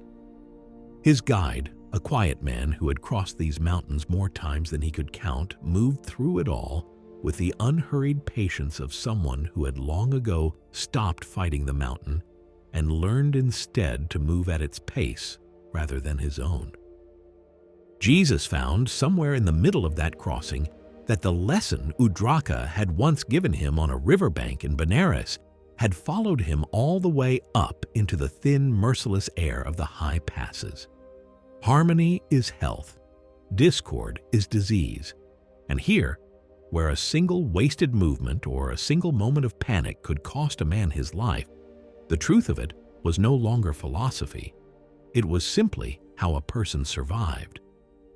He learned to breathe the way the mountain demanded, to walk the way the mountain demanded, to want nothing from the mountain that the mountain was not already prepared to give. It changed something in him, that crossing, not a new idea exactly, but a kind of settling of everything he had already learned into his very bones. the way a lesson only truly becomes part of a person once the body itself has been made to live it. He came down, at last, into a wide valley ringed by peaks higher than any he had ever imagined a mountain could climb. And there, rising at the center of it, stood the city of Lhasa, and within it, older than the city itself, a temple whose walls seemed to hold silence the way other buildings hold heat. He was received at the gate by a young monk who had clearly been watching for him and led through a series of low, dim passages lined floor to ceiling with manuscripts in languages Jesus did not yet recognize, until they came to an inner chamber where an old man sat cross-legged before a low table, utterly still, the way stone is still. The old man opened his eyes as Jesus entered and studied him for a long moment without speaking. Not the wary, measuring look the priests of Jagannath had once given a foreign boy who did not belong among them, but something closer to recognition, as though he were confirming, rather than discovering, something he had already known was coming. "Vidyapati wrote to me of a Hebrew sage traveling east," the old man said finally. "I did not expect one so young. I did not expect a crossing so difficult," Jesus said, and something in the old man's face creased briefly into what might almost have been a smile. "Difficulty is the toll this mountain charges everyone who wishes to reach what lies beyond it," Mungste said. "You have paid it. Come, sit. There is more in these walls than you will be able to read in a single lifetime, but we will begin with what matters most, and trust the rest to follow in its own time." Jesus sat, and for the first time since Jagannath, felt the particular quiet joy of a student in the presence of a teacher who had been waiting patiently for exactly this moment to arrive. Chapter 12. The Silent Monastery.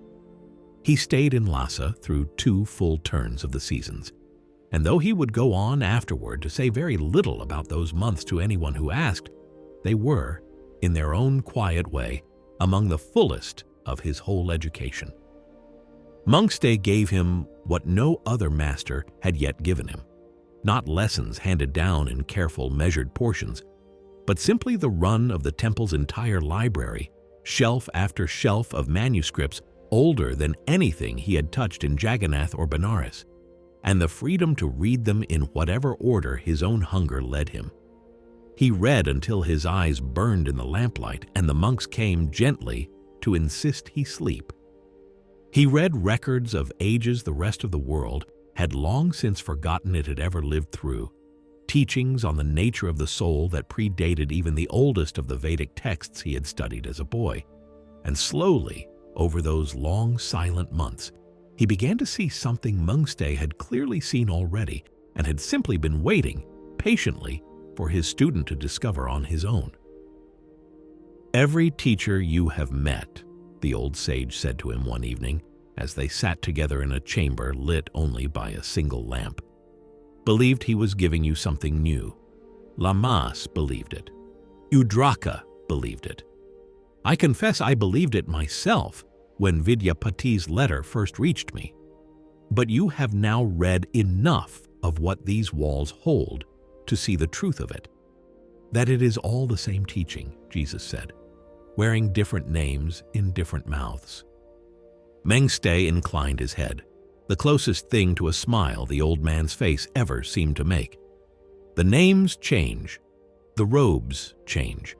The rituals built up around it change more than anything else, usually for reasons that have very little to do with truth and a great deal to do with the men who profit from guarding it. But underneath all of it, in every temple I have ever entered, in every manuscript on every shelf in this room, there is only ever the one thing. You're not gathering many different truths on this long road of yours, Jesus. You are only confirming again and again in 100 different tongues that there was only ever the one." It was not a new thought to him by then. Some part of him had suspected as much since the very first walk with Lamas in the plaza of Jagannath, but hearing it spoken so plainly by a man who had spent a lifetime longer than his own confirming it, settled something in him that even the mountain crossing had not quite managed to settle. He did not teach in Lhasa. Mengste had been plain about that from the first. The temple was a place for gathering, not for giving away. And there would be time enough, the old sage said, for Jesus to speak once he had finished listening. So when the second season finally turned and the manuscripts had, at last, given up everything Jesus was able to hold, he took his leave and turned west toward the passes that would carry him back down out of the roof of the world. He tarried in villages along the way, as he had done in India, teaching wherever people gathered to hear him, until at last he came down out of the high passes into the walled city of Leh, in the country of Ladakh, and there he was received with a warmth that surprised even him, monks and merchants and the poorest tillers of the soil alike making room for him in their homes and their marketplaces, as though word of a certain foreign teacher had somehow crossed these mountains ahead of his own footsteps. He had been in the city only a short while when a woman came to him in the marketplace, half carrying, half dragging herself through the crowd with an infant son in her arms, so still and so pale that more than one onlooker turned away rather than look at him directly. The doctors of the city, she said, her voice breaking on every second word, had already told her there was no hope left to offer. The child was going to die, and soon, and there was nothing more medicine could do for him. She had heard, she said, that a teacher had come from the west with the power of God moving through his hands. Jesus knelt beside her in the dust of the marketplace and took the child's small, still wrist between two fingers the way Udraka had once shown him, feeling for whatever thread of life still remained in it, and found it there, faint but present, the way a single coal remains alive beneath a bed of ash long after the fire itself appears to have gone out. He looked up at the mother, whose whole body was shaking now, with a fear too large for her to hold alone. "Your faith has saved your son," he told her, and he did not entirely know, even as he said it, how much of what happened next was his own doing, and how much was simply the truth of the words themselves, spoken plainly enough that the world had no choice but to rearrange itself around them. The child's color began to return before the words had fully left his mouth. Within a few breaths, the small chest, which had barely seemed to move at all, was rising and falling with the ordinary, unremarkable rhythm of any healthy sleeping infant, and the mother's shaking gave way, all at once, to a weeping so total it seemed to empty her out and fill her back up again in the same instant. The crowd that had gathered to watch went utterly silent, and then, just as suddenly, did not stay silent at all. Word of it ran through Leh faster than he could walk from one end of the marketplace to the other, and within a day the sick of the whole city had begun arriving at whatever door he happened to be staying behind. The lame, the fevered, the blind, the grieving, more than any one healer could have hoped to see in a single lifetime, let alone a single season. He stayed among them many weeks, teaching them, as he had taught the Sudras outside the walls of Jagannath, that healing was rarely a thing given from the outside so much as a thing remembered from within, that sin and sickness were closer cousins than most physicians cared to admit, and that a heaven built out of ordinary daily kindness was as available to a farmer in Ladakh as to any priest inside any temple anywhere in the world. He did not know, kneeling in that marketplace beside a dying child and a mother's shaking hands, how many times this same scene would repeat itself in the years still ahead of him. A ruler of a synagogue falling at his feet for a daughter given up for dead. A Roman officer sending word that he need not even trouble himself to come, that a word spoken from a distance would be enough. He did not know it yet. He only knew, watching the color return to one small sleeping face in a mountain city half a world from where he had been born, that whatever he had been sent to learn on this long road east, he had just been given unmistakable proof that some part of it, at least, was already beginning to bear fruit.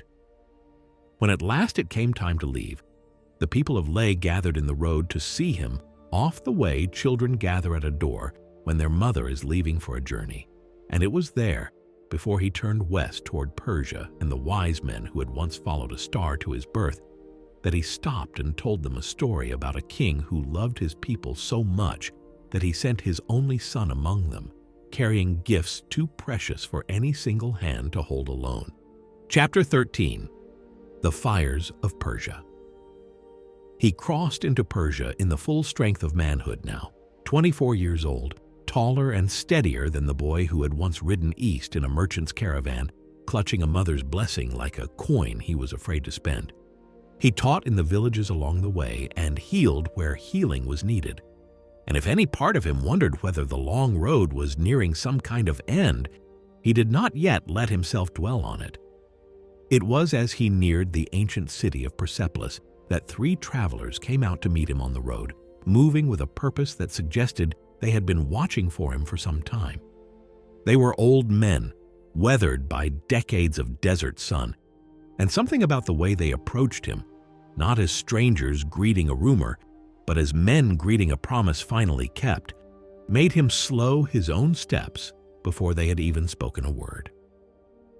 "We have waited 24 years for this road to bring you back to us," the eldest of the 3 said, and his voice broke just slightly on the last few words. "We saw the star rise over Jerusalem the night you were born. We followed it and found you, an infant in your mother's arms, and we laid gold and frankincense and myrrh at your small feet. And then we went home another way and spent every year since wondering whether we had truly seen what we believed we had seen." Jesus stood very still in the middle of the road. He had heard fragments of this story his whole life, his mother speaking of it rarely and always quietly, the way a person speaks of something too large and too strange to fit comfortably into ordinary conversation. Strangers from the east, a star, gifts laid before an infant who could not yet lift his own head. He had carried the story the way a person carries a family legend, half believed, half simply accepted because it had always been told. He had never expected to stand face to face with the men who had lived it. "You are the ones," he said, and it was not quite a question. "We are what is left of them," the old man said, and gestured to the 2 beside him. "Hor, Lun, and I am Myrrh. We are old now, older than we like to admit, and the road here has cost us more than it once would have. But we would not have missed this meeting for anything the world could offer in its place." Something in Jesus' chest, some deep and long-held ache he had not fully known was there until this moment, loosened all at once.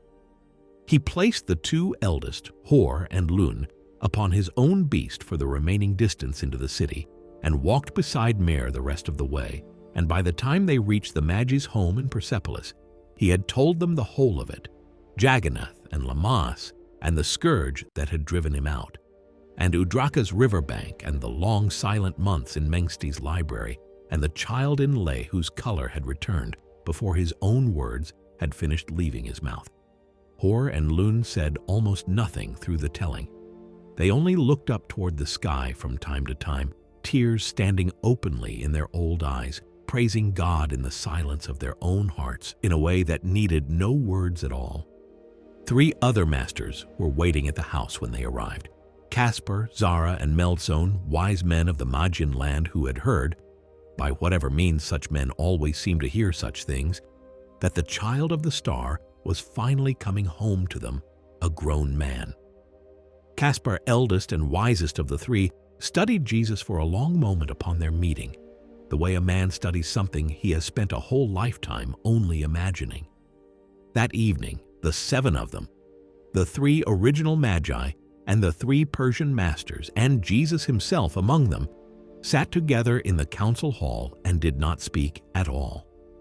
Not that night, nor the 6 that followed it. They sat in a silence so complete that Jesus felt, by the 3rd day, as though the silence itself had become a kind of language, richer and more exact than anything words could have managed. And in it, he sensed the shape of something being decided, or perhaps only recognized, among the assembled masters. Some understanding of what the turning age would require, and of what part he himself was meant to play in meeting that requirement. When the silence finally broke, it broke into a feast, held in honor of the reunion, and it was there, before the gathered priests and elders of the Magian faith, that Jesus was invited to speak. He rose among them and spoke first of what he found beautiful in their own worship, the purity of their vision of one God, the 7 great spirits they held as manifest in sun and moon and the turning stars. The reverence Zarathustra's teaching had left etched into an entire people's way of seeing the world. It was, he told them plainly, a fitting seedbed for whatever wisdom was still to come. But it was Caspar, later that same evening, who raised the harder question, the one that had clearly been sitting in him a long while before he finally gave it voice. "You have praised what is bright in our teaching," the old master said, "but you have not yet spoken of the shadow beneath it. Our people walk in fear, Jesus. We do the good we do largely because we are afraid of the evil that waits to punish us if we do not. The dark power looms large in every mind here, dandled on the knee of both the young and the old alike, until a man can hardly close his eyes at night without feeling it pressing in against him. And you believe this fear is necessary," Jesus said, "that it keeps your people upright." "I believe it keeps them obedient," Caspar said. "Whether that is the same thing as keeping them upright, I confess I no longer know." Jesus was quiet a moment, watching the fire at the center of the hall throw its restless light across the gathered faces. "Fear is not a power at all," he said finally. "It only looks like one, the way a shadow on a wall at night looks larger than the small thing casting it. Take away the lamp, and the shadow vanishes completely because it was never really there to begin with. It was only the absence of light wearing the shape of something fearsome. Your people are not obeying a true power when they obey their fear, Caspar. They are only obeying the dark and mistaking it for something with teeth. Then what should they obey instead? Love, Jesus said simply. Love does not need fear standing guard beside it to make a man behave well. A man who loves rightly does the good he does because he cannot imagine doing otherwise, not because some shadow on the wall has convinced him he'll be punished if he strays. The day will come, I believe, when a great light rises over this whole Magian land, bright enough to burn every one of those shadows away for good. I cannot say when, but I believe it's coming. The hall was very quiet after that, the kind of quiet that follows a true thing spoken plainly among people who had spent their whole lives circling gently around it without ever quite landing on it themselves. He would carry Caspar's question with him long after he had left Persepolis behind, turning it over on every remaining mile of the long road home. He only knew, sitting by the fire among 7 masters who had waited a lifetime and more to hear him speak, that the shadow on the wall had never once, in the whole of his life, been as large as it first appeared. That night he did not sleep. He walked alone beyond the walls of the city, under a sky thick with more stars than he had ever seen gathered in one place, and prayed until the first gray light of morning found him still on his knees, at peace in a way that even the long silence of the council hall had not quite managed to give him. Chapter 14. The Ruins of Babylon. The parting with the Magi came at the banks of the Euphrates, and this one, unlike the parting with Lammas on the mountain road, carried no real grief in it, only the quiet satisfaction of men who have finally closed a circle that began 24 years before, with a star and an infant and a handful of gifts laid before a manger. "We will meet again," Caspar told him, gripping his hand at the river's edge, "in Egypt, if the masters keep to what was decided in the council hall. Until then, go well, son of the star." Jesus crossed into Chaldea alone, but not for long. Word of his coming had traveled ahead of him, as it always seemed to now, and in the very city where Abraham himself had once lived before setting out for a promised land he would not live to fully see. A sage named Ashbina came out to greet him, the way Vidyapati and Mengste and Kospar had each come out to greet him before, as though the whole East had simply been waiting patiently for word to pass from one master to the next that the boy from Jagannath had finally grown into whatever he had always been becoming. "You stand in Abraham's own birthplace," Ashbina told him as they walked together through the ancient streets. "The father of your people set out from this very ground and never looked back. There is a kind of poetry in you returning to it now, on your own long road home." "We are all kin in the end," Jesus said, watching the crowds gathering already at word of his arrival. "Whatever land first shaped us." He and Ashbina traveled together for many weeks through the towns and cities between the two great rivers, and everywhere they went the sick were brought to him in the same numbers he had grown used to since Lay, the fevered, the lame, the grieving, and everywhere he taught the same message that had carried him the whole length of his journey: the brotherhood of all life, the inborn kingdom already resting quietly inside every soul that would only stop long enough to notice it was there. It was near the end of their time together that Ashbina led him to the ruins of Babylon. Nothing had prepared him for it, not even the old sage's careful warning on the road there. The city rose up out of the desert in broken pieces, fallen palaces, collapsed towers, whole avenues gone to sand and silence, the wind moving through empty doorways where 1,000 years of kings had once held court over half the known world. They walked together through streets that had once rung with the wealth of empire and now held nothing but the occasional cry of a bird nesting in a broken cornice. "Here," Ashbina said quietly, stopping beside a low, crumbling wall, "your own people once hung their harps on the branches of these willows and could not bring themselves to sing, so far were they from home, so heavy was their grief." Jesus stood a long while at that spot, saying nothing, feeling the weight of a captivity that had happened generations before he was born settle over him as plainly as if it had happened yesterday. He thought of his own people, still scattered under Roman rule even now, still waiting, as they had waited under Babylon, for some promised deliverance that never seemed to arrive on the timetable anyone expected. The king who dragged them here in chains believed his empire would stand forever, he said finally. "Look at it now." "Every empire believes that," Ashbina said. "It is, I think, the one lesson every empire refuses to learn from the ruins of the one before it." They walked on, through the remains of a great terraced tower that had once, Ashbina told him, been built in the vain hope of reaching all the way to heaven, a monument now to nothing but the folly of men who had mistaken height for holiness, and came at last to the crumbled temple where an old and cruel god named Baal had once been worshipped with fire, an altar stained by memory with things Jesus did not ask Ashbina to describe more fully than the ruins themselves already suggested. He stood a long while before that broken altar, and something moved through him that was not quite anger and not quite grief, but held elements of both. Man built all of this to reach God, he said, and instead built only a monument to how far he actually was from God the entire time he was building it. I wonder if any people ever truly learns this lesson before it's too late to matter. I wonder if any city ever hears the warning in time to change its own course. He did not know, standing amid those ruins with the wind moving sand across streets that had once held the whole ambition of an empire, how many times this same grief would rise in him again.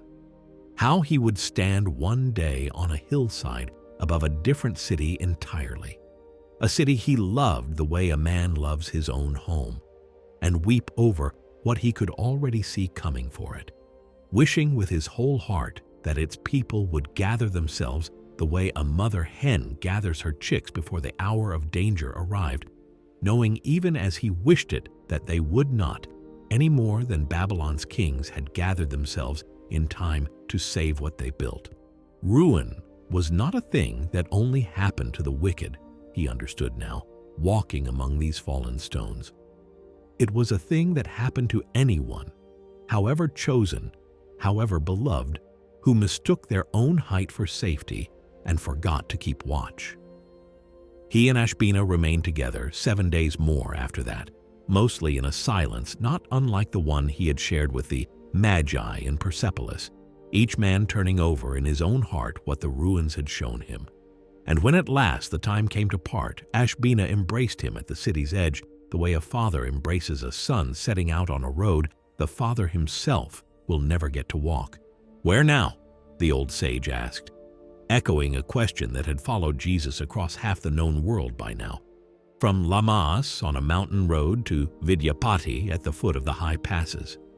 Jesus looked west, past the desert, past the long road that would eventually carry him through Greece and onward still to Egypt, where the last and hardest portion of his education was said to be waiting for him. But before any of that, there was a nearer road and a nearer face that he had not seen in years too many to count without an ache rising in his chest. "Home," he said, "just for a little while. There is a mother who has waited long enough." Chapter 15. The Homecoming. The road into Nazareth looked smaller than he remembered it. That was the strange thing about returning to a place you left as a boy. The hills seemed lower. The well where his mother used to draw water seemed nearer to the house than it had any right to be. The whole village folded into a smaller shape than the one his memory had been carrying for years. He stood at the edge of it for a long while before he made himself walk the last stretch of road, the way a man stands at the edge of cold water before finally stepping in. It was one of his younger brothers who saw him first, a boy of perhaps 10 now, who had been an infant or not yet born when Jesus left. The child stopped in the road, staring at the bearded stranger walking toward the house with the unhurried, sun-worn gait of someone who had crossed half the world on foot. And something in the shape of the stranger's face must have struck him as familiar, because he turned and ran for the house, shouting a name he could not possibly have remembered clearly enough to recognize. Mary came to the door, wiping flour from her hands, already half laughing at whatever nonsense her youngest was shouting about. And then she saw him, and everything in her stopped at once. Neither of them moved for a long moment. Long years stood between them, filled with a scourging he had never described in any letter, and a grief she had carried largely alone. And neither of them seemed to know, in that first instant, how to close a distance that large with anything as small as a single step. Then she crossed the yard faster than he had ever seen her move, and he caught her. And she wept into his shoulder, the way she had not allowed herself to weep since the letter first reached her. Years of held breath finally let go all at once. "I did not know if I would live to see this," she said when she could finally speak. "Every season that passed, I told myself, this will be the one he comes home, and every season it wasn't, and I made myself believe the next one would be instead, because the alternative was too much to hold." "I'm sorry," he said, and meant it more fully than the two small words could carry. "I never meant to be gone so long." "You meant exactly what you needed to mean," she said, pulling back to look at his face properly for the first time, cataloging, he could see, every way the years had changed him. "I always knew you were never entirely mine to keep on my own timetable. I only didn't know how hard the keeping faith part would actually be." She held a feast for him that first week home, the whole extended family crowded into a house too small to comfortably hold them all, neighbors drifting in and out all evening to see with their own eyes the boy who had vanished into the east as a rumor and returned as a grown man with dust from half a dozen countries still worked into the hems of his clothes. Mary sat beside him through most of it, and her sister Elizabeth's people came as well. And for one full evening the house rang with a kind of joy it had not held since long before Joseph's death.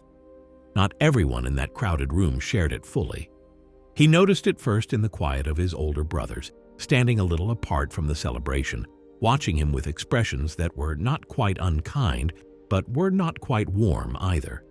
The particular complicated look of men who had stayed behind and worked the family's trade and buried their own father while their brother wandered temples and mountain passes on the far side of the world, gathering, by all accounts, a reputation for wisdom that none of them had been given the chance to earn for themselves. It was James, the eldest of them, who finally said what the others were only thinking, catching Jesus alone in the yard once the last of the guests had gone. "You left us to bury him," he said, and there was no shouting in it, only a low, tired bitterness that had clearly had years to settle into something permanent. "We managed the shop.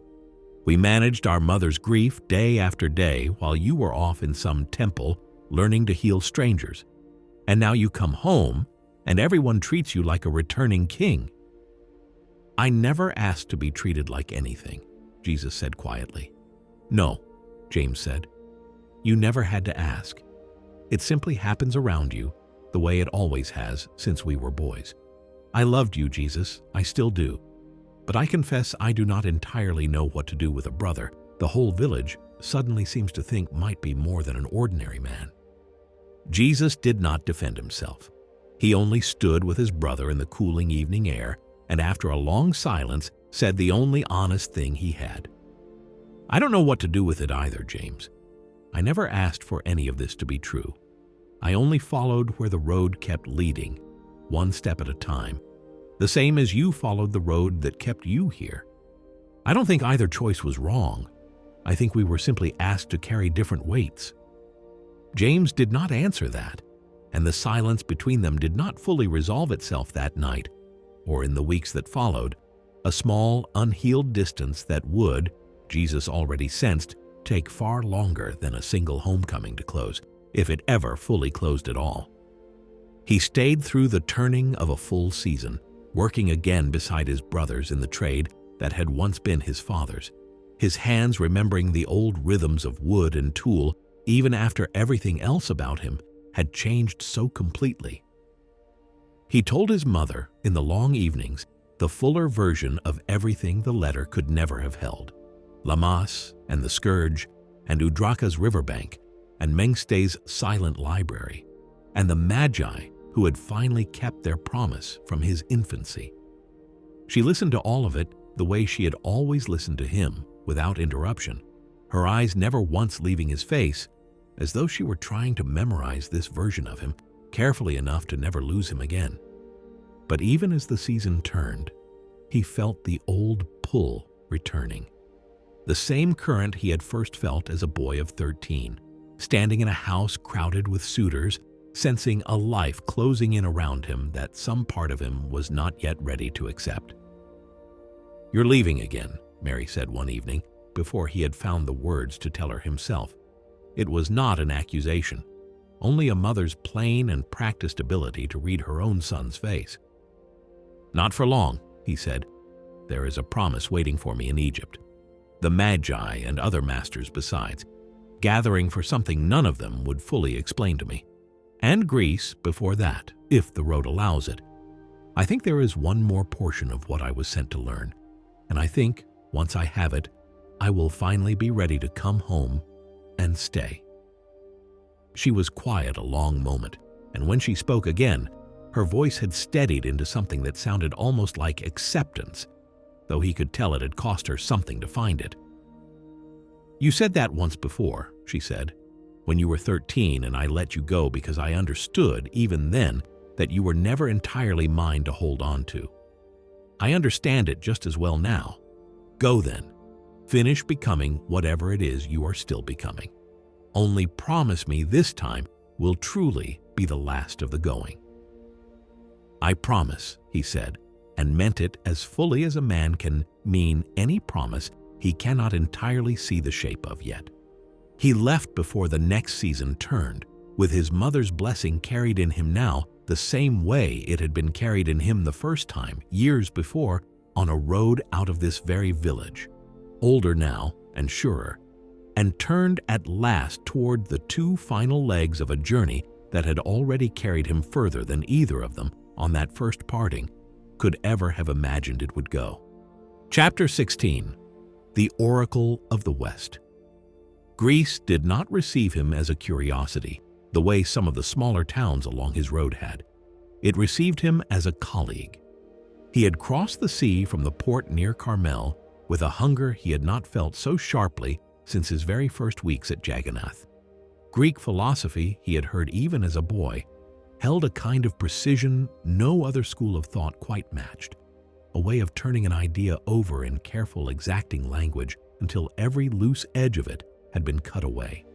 He wanted that precision.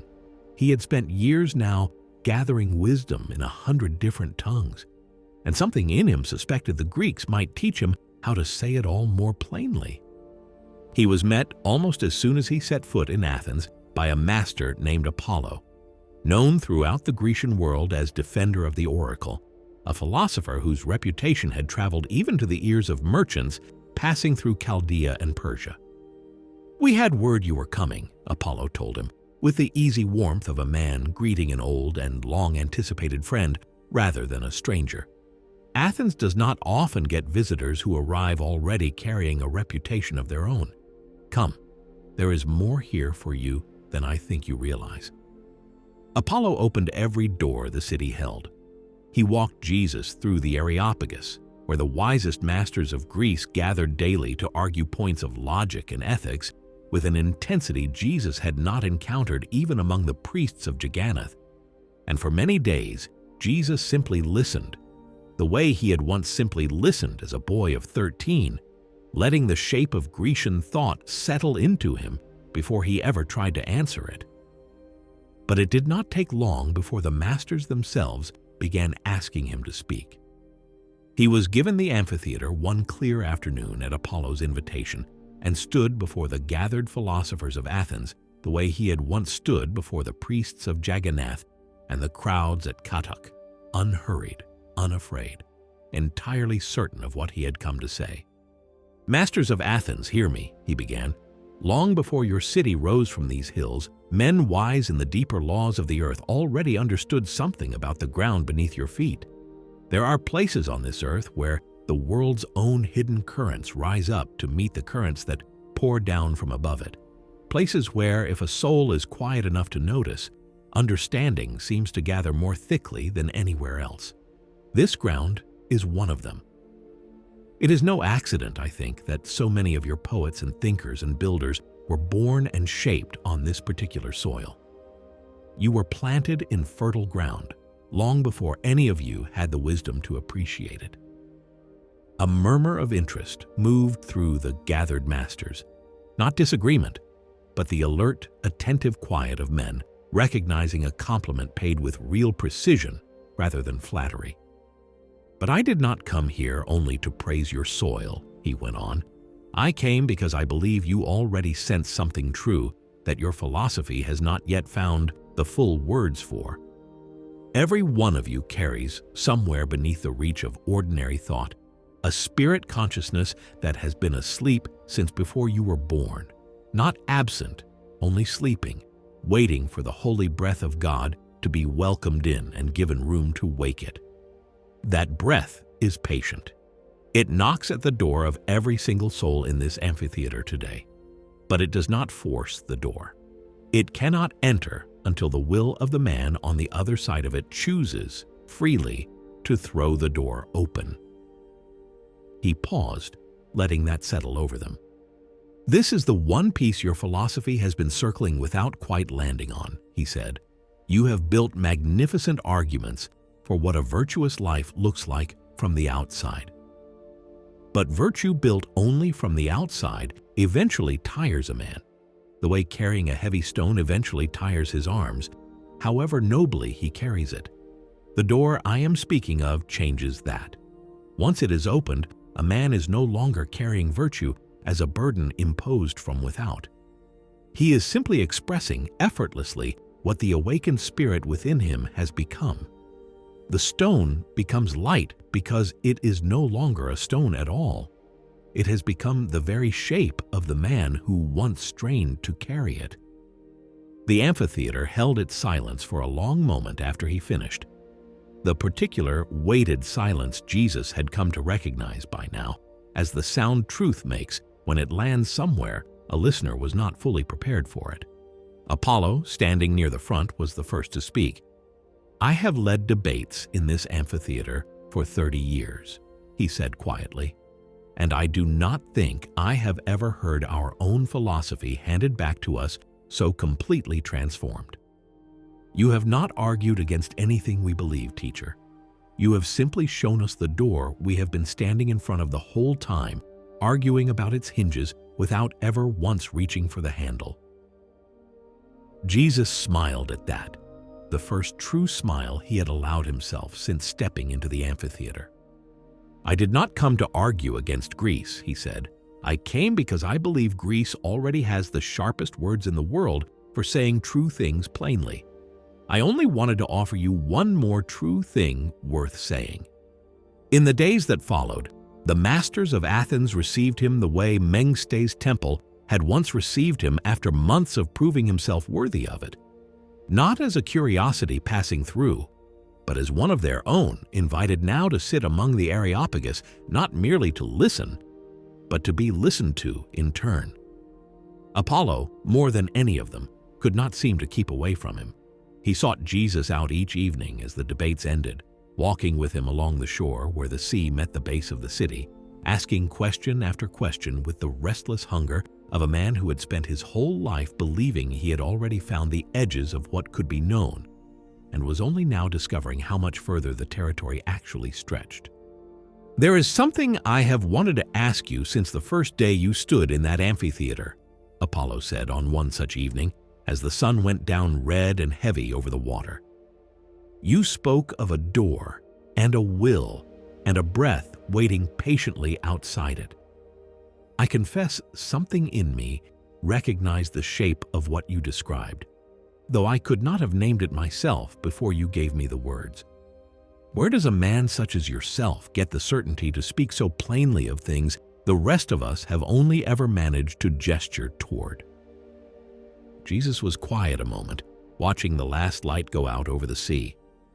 "I have been very fortunate in my teachers, Apollo," he said finally. "Lamas in India first showed me the shape of truth against falsehood. Udraka showed me the shape of health against sickness. Mengsté taught me to be patient enough to actually listen. And you, I think, are teaching me something now I did not fully have before. How to say all of it more plainly than I have ever managed to say it, in language sharp enough that even a mind trained to doubt everything might, for a moment, stop doubting long enough to actually hear it." Apollo said nothing for a long while, only watched the water, and when he finally spoke again, his voice had gone quieter than Jesus had yet heard it. "I do not think you came to Greece merely to be taught, teacher," he said. "I think, somehow, you already knew exactly what you needed from us before you ever set foot on this shore." Chapter 17. The Oracle at Delphi. The summons came at dusk, a courier arriving breathless at the shore where Jesus and Apollo had been walking, his message urgent enough that Apollo was moving toward the road before the boy had even finished delivering it. "The Oracle wishes to speak," Apollo said, already gathering his cloak. "This does not happen without cause, Jesus. Come if you wish to see it. I do not think you will regret the journey." They traveled through the night and reached Delphi by the following evening, the sacred precinct already thick with priests and pilgrims drawn by whatever word had gone ahead of them, the air itself carrying the particular charge Jesus had learned over the long years of his education to recognize as the mark of something genuinely about to happen, rather than merely staged to appear so. Apollo was led into the inner sanctuary, and Jesus, as his guest, was permitted to stand near enough to witness what followed. The oracle spoke, not in the fragmented, half-riddling manner the priests around them seemed accustomed to receiving, but in long, unbroken pronouncements about the turning of ages, about how every era gestates quietly in the dark and is born in its own time, into a brief blaze of glory before it, too, grows old and gives way to whatever is already forming to replace it. The priests listened with a kind of trembling reverence Jesus had seen before in Jagannath, and in the sacred halls of Chaldea, the particular fear that grips people in the presence of something they revere without fully understanding. When the voice fell silent at last, it did not speak again. Not that night, nor for many nights after. The priests grew anxious at the long quiet, murmuring among themselves that something had gone wrong, that the god had been offended, that the silence itself was an omen. They lacked the wisdom to read. It was some days later, walking alone with Apollo along the shore near Delphi, that the philosopher finally asked the question Jesus had sensed building in him since the night of the pronouncement. "You have studied the sacred arts of half the known world," Apollo said. "Tell me honestly what you believe speaks through that oracle. Is it a god, as my priests insist? An angel descending to whisper into a mortal ear? Or is it, as some of the newer philosophers whisper when they think no one of faith is listening, merely a woman in a trance, speaking words that mean nothing at all?" Jesus considered the question for a long while before answering, watching the waves fold and unfold against the rocks below them. "It is none of those three things exactly," he said finally. "Not a god descending from some far palace in the sky to borrow a human mouth. Not an angel either, if by angel you mean some separate being standing outside the woman, using her the way a hand uses a tool. And certainly not nothing, though I understand why your newer philosophers reach for that answer when the alternatives on offer seem so poorly suited to what actually happens in that chamber. Then what is it?" "I think there is a single mind beneath all things," Jesus said, "the same breath I have spoken of in every temple I have visited on this long road, Jagannath and Lhasa and the halls of Chaldea, all of them circling the same truth from a different angle. That breath moves through all creation constantly, the way a current moves beneath the surface of a calm sea, mostly unnoticed because most of us are too clouded with our own noise to feel it passing through us. But some rare souls are made unusually clear through long practice or a peculiar gift of birth, or simply an emptiness in themselves large enough for that breath to move through more freely than it moves through the rest of us. Your oracle is such a vessel. What speaks through her is not a separate god borrowing her mouth. It is the same one breath that fills everything, speaking a little more plainly than usual because she has, for whatever reason, made herself a clearer channel for it than most." Apollo walked in silence a long while, turning that over. "Then the silence that has followed," he said slowly, "is not the god's anger at all." "I doubt it," Jesus said. "I would guess rather that the channel is simply resting. A clear stream can run only so long before it needs to settle and gather itself again. I would not read wrath into stillness, Apollo. Stillness is very often just stillness." They had not walked much further before the sky over the water began to change. A wind rising suddenly out of a clear afternoon, the sea darkening from its earlier calm into a chop that grew, within a few short minutes, into something considerably rougher than either man had expected when they set out along the shore. A group of local fishermen further down the beach began hauling their small boats up out of the surf in a hurry, shouting to one another over the rising wind, and near them a cluster of worshippers who had gathered around a weathered stone image of one of the local sea gods began crying out in genuine terror, some of them prostrating themselves before the statue, begging it aloud to calm the very waters it was, by their own account, supposed to command. Jesus watched them for a moment, unmoved by the wind whipping at his own cloak, something quiet and unshaken settling over his face even as the worshippers around the statue grew louder in their fear. "That stone cannot hear you," he said, not unkindly, stepping nearer to the frightened cluster of people. "It never could. The wind you're afraid of and the God you're begging are not the same thing at all. One is only weather, doing what weather has always done, and the other is only rock, shaped by human hands into something it was never asked to be." Neither one is your enemy. The fear is the only enemy in this whole moment, and fear was never as large as it looks when a storm is bearing down on you. An old fisherman nearby, hauling frantically at a rope, looked up at him with something between disbelief and hope. "You are not afraid?" "I've stood in worse storms than this one," Jesus said, and something in the plain, unhurried certainty of it seemed to steady the man more than any prayer to the stone image had managed. "This will pass, the way every storm passes. Save your strength for the boat, not the statue. The boat will actually listen to you." The wind did ease within the hour, the way most coastal storms eventually ease, and by evening the sea had settled back into the same calm it had held before, the frightened worshippers already drifting back to their ordinary business as though the whole episode had been nothing more than an afternoon's inconvenience. Apollo, walking beside him back toward the city as the last color went out of the sky, glanced over at him with an expression Jesus had not quite seen on the philosopher's face before. "You did not so much as raise your voice," Apollo said, "not to the wind, and not to the frightened men praying to a stone that couldn't hear them. And yet, something in the way you stood there seemed to matter more than anything either the wind or the stone was doing." "I only remembered something a healer once taught me on a riverbank in India," Jesus said. "Harmony is health, and discord is disease. And I think that's true of more than just the body, Apollo. A man in harmony with what actually is does not need to fight the storm, because he has stopped mistaking the storm for something with the power to unmake him.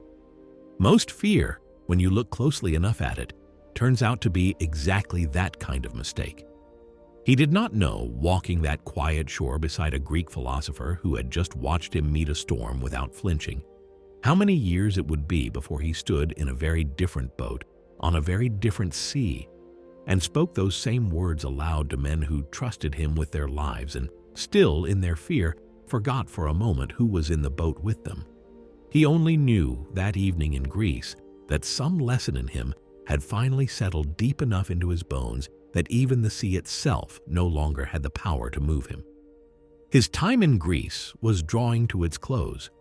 There was one country left to cross before the long road east and the long road home would finally, fully meet each other again.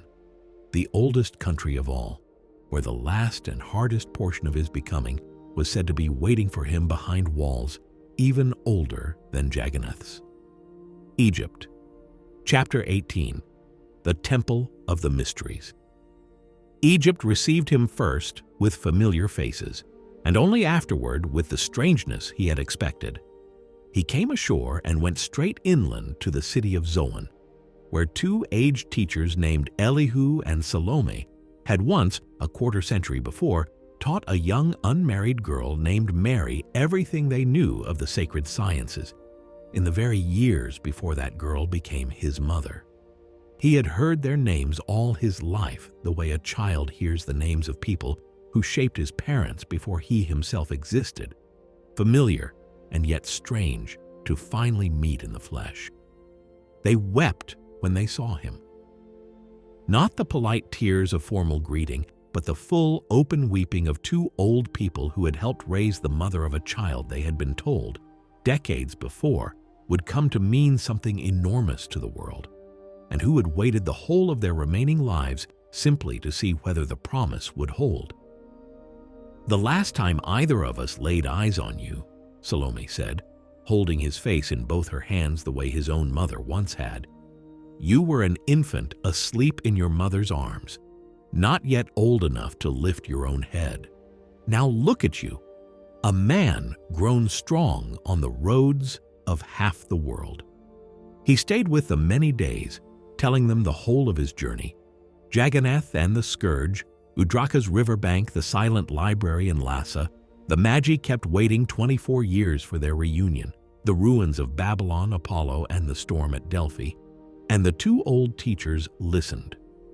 The way people listen to the fulfillment of something they have spent a lifetime hoping to see, and had, in their more honest moments, half feared they would not live long enough to witness. "We have done what we were given to do," Elihu said quietly when the telling was finally finished, lifting his eyes toward the sky the way a man does when a long debt has finally, fully been paid. "We may go in peace now, whenever our own hour comes. We have seen what we were promised we would see." But Zoan was not the end of the road, only its final gentle stretch before the hardest part began. When the visit had run its course, Jesus turned toward the city the Egyptians called the City of the Sun, Heliopolis, where the oldest and most guarded temple of the Sacred Brotherhood in the whole of the known world was said to still keep the deepest of the ancient mysteries locked behind walls no ordinary pilgrim was ever permitted to cross. He requested admission. It was not lightly given. He was brought before the temple's council and made to stand before the Hierophant, the temple's highest master, keeper of tests that had turned away far more seekers than they had ever admitted. And for a long while, the old man simply studied him, asking question after question of a depth and difficulty Jesus had not encountered even in the halls of Jagannath, testing not merely what he knew, but how he had come to know it and why. At last the Hierophant set his questions aside. "Your wisdom already surpasses most of what these walls exist to teach," he said, something between suspicion and wonder in his voice. "Why does a man who already speaks with such clarity come seeking admission to our hardest crypts at all? What could we possibly still have to give you?" "I do not come because I lack understanding," Jesus said. "I come because understanding alone is not enough.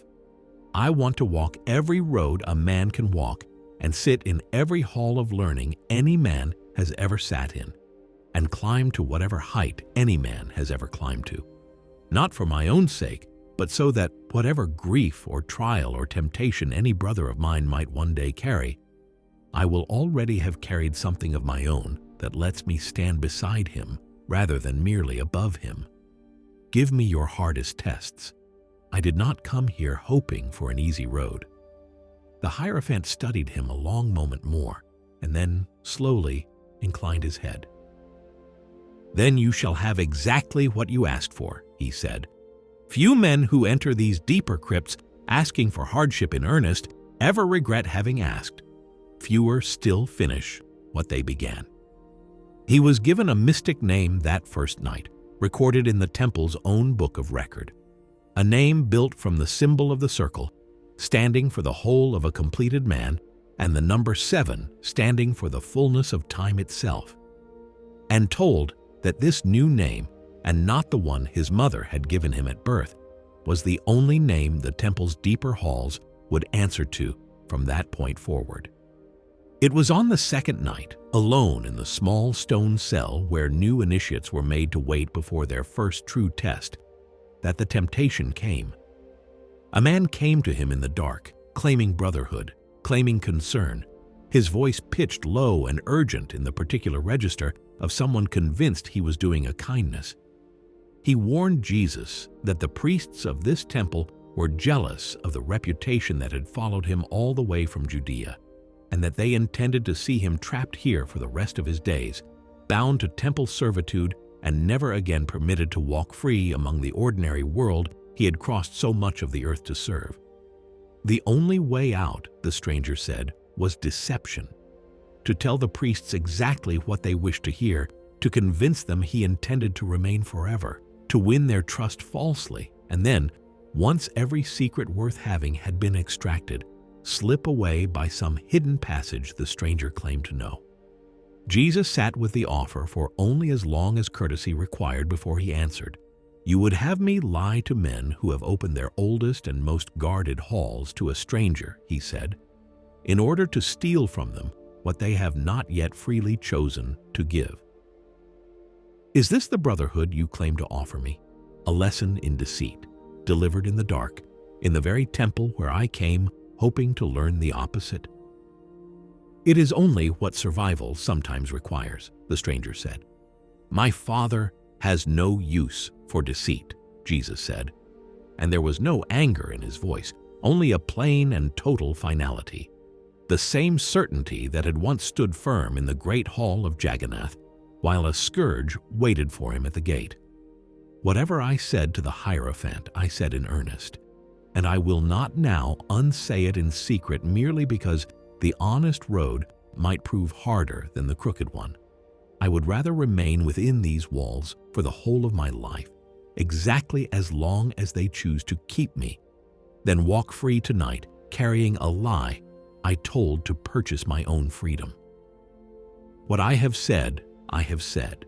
I will be true to these priests, and to my Father, and to myself, in that order, or in no order at all, since I do not believe the three can ever really be separated.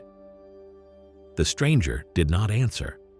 When Jesus looked again, the small stone cell held no one but himself. He did not know that night whether the visitor had been a true test set by the temple itself or something else entirely, some darker thing testing him the way the wilderness would one day test him, in a much longer and much lonelier night still years ahead of him. He suspected, lying awake afterward in the dark, that it did not much matter which. The answer required of him would have been exactly the same either way. In the morning, when the priests came to examine him, they found a young man who had neither fled in the night nor bargained for an easier road, and something in the quality of his stillness told the Hierophant everything he needed to know before a single new question was even asked. "You have already passed the first and hardest test," the old master said, "though I suspect you did not fully realize in the moment that you were being tested at all. We name this first degree sincerity, and it is the one degree upon which every single degree that follows must be built. A man who will not lie to purchase his own comfort can, in time, be trusted with almost anything. Come. There is much further still to climb, and I think now that you are finally ready to begin climbing it in earnest." Chapter 19. The 7 Trials. Sincerity was only the first door. 6 more waited behind it, and each one, he would come to understand, opened only after he had let something in himself be tested down to its very foundation. He was given 7 days of rest after the first trial, in a room stocked with every comfort a weary traveler could want. And when the 7 days had passed, his guide came again and led him deeper into the temple's crypts than he had yet gone, down a stair that seemed to descend far longer than the building above it should have allowed, into a chamber so dark he could not see his own hand raised in front of his face. He was left there alone in that total blackness for what felt like days uncounted. It was in the dead of the second night, or what he judged to be the second night, having lost any true measure of time in that unbroken dark, that a small light appeared, carried by 2 figures dressed in the robes of priests. They approached him gently with every appearance of sympathy and spoke of the cruelty of the trials and of how they themselves had once endured this very darkness and had learned in time that there were easier passages through it than the ones the temple's own masters revealed. "Come with us," one of them said. "We know a hidden way past the hardest of what still waits ahead. There is no shame in taking it. The masters test you far beyond what any reasonable God could actually require." Jesus considered them a long moment in the dim light of their lamp. "If your way is truly easier," he said, "then it is not the same road the temple set before me, and I did not come here for an easier road. I came to walk every hall a man can walk in earnest, and I will not now trade the trial I asked for simply because the dark has grown longer than I expected. Take your hidden way yourselves if it comforts you. I will wait for whatever door was actually meant for me." The 2 figures did not answer. When the light they carried finally moved away, it did not return, and some while later, a different door opened entirely, a true one this time, and he was led before the Hierophant once more. No word was spoken as the old master placed a small scroll in his hands. It bore a single word: justice. He had refused, in that darkness, to take a shortcut that would have required believing the trial he'd been given was somehow unfair, or that the ordinary rules did not apply to a man of his particular gifts. He had judged the situation rightly instead of judging it in his own favor, and the temple named that its own kind of virtue. The third trial tested something quieter, and in its way, harder still. He was brought to a hall built to resemble, with unsettling precision, the very towers of Jagannath he had once been driven from. The same stone, the same incense, even priests dressed to resemble the ones who had once raised a scourge of cords against him. A voice from somewhere in the shadowed hall told him plainly that everything he believed he had learned on his long road east had been illusion. That no god had ever truly spoken to Lamas in that plaza. That Udraka's healing was mere herbcraft dressed up as miracle. That the child in Leh had simply been recovering on her own the whole while, and that he had spent years chasing a truth that did not, in fact, exist anywhere at all. He felt the weight of the accusation more than he expected to. Doubt, he discovered, did not need to be true to be heavy. But he found, sitting with it in that false and hollow hall, that the doubt could not actually stand once he set it beside everything his own body and heart had lived through. The color returning to a dying infant's face before his words had even finished leaving his mouth, the sea calming under a certainty he had not manufactured but only recognized. He had not merely been told these things were true. He had felt the truth of them move through his own hands. "I will not disbelieve what I have already lived," he said aloud, to the shadowed hall and whatever unseen judges were listening from within it. "You may take away my comfort. You cannot take away what I already know from having walked through it myself." The scroll placed in his hands this time bore the word faith. The fourth trial offered him something far gentler than doubt or darkness, an easy road built entirely from comfort. He was shown, in a vision he could not afterward fully explain, a life laid out before him in which he kept every gift he had gathered for himself alone. Wisdom hoarded rather than given away, healing withheld unless paid for at whatever price he cared to name, a quiet, comfortable life spent at the center of his own considerable talents rather than at the edge of other people's need. He turned from it without hesitation, and the scroll that followed bore the word philanthropy. For a soul is only truly measured, the Hierophant told him afterward, by what it is willing to spend on behalf of someone who can never repay it. The fifth trial was the only one that ever truly frightened him. He was led blindfolded into a chamber and told, in tones that carried no hint of jest, that what waited beyond the blindfold was a true and mortal danger, a pit, a blade, a beast. He was never afterward entirely certain which, only that his body understood on some level below conscious thought that real harm might be only a single wrong step away. His heart pounded harder in that darkness than it had at any point in the whole of his long road east, harder even than the night the wind rose over Delphi and the fishermen cried out in terror around their small stone god. He stood with the fear a long while before he found the steadiness to answer it. "Fear is only the shadow of a danger," he said quietly to himself in the dark, "and a shadow, however large it looks, has no power at all to actually harm the one who casts it. If harm is truly coming, then fearing it will not stop it, and if it is not, then I have wasted this whole trembling hour on nothing worth the cost. Either way, there is nothing left for fear to do here except make the waiting worse." He took the blindfold off himself at last, rather than waiting for a guide to remove it, and found the chamber entirely empty.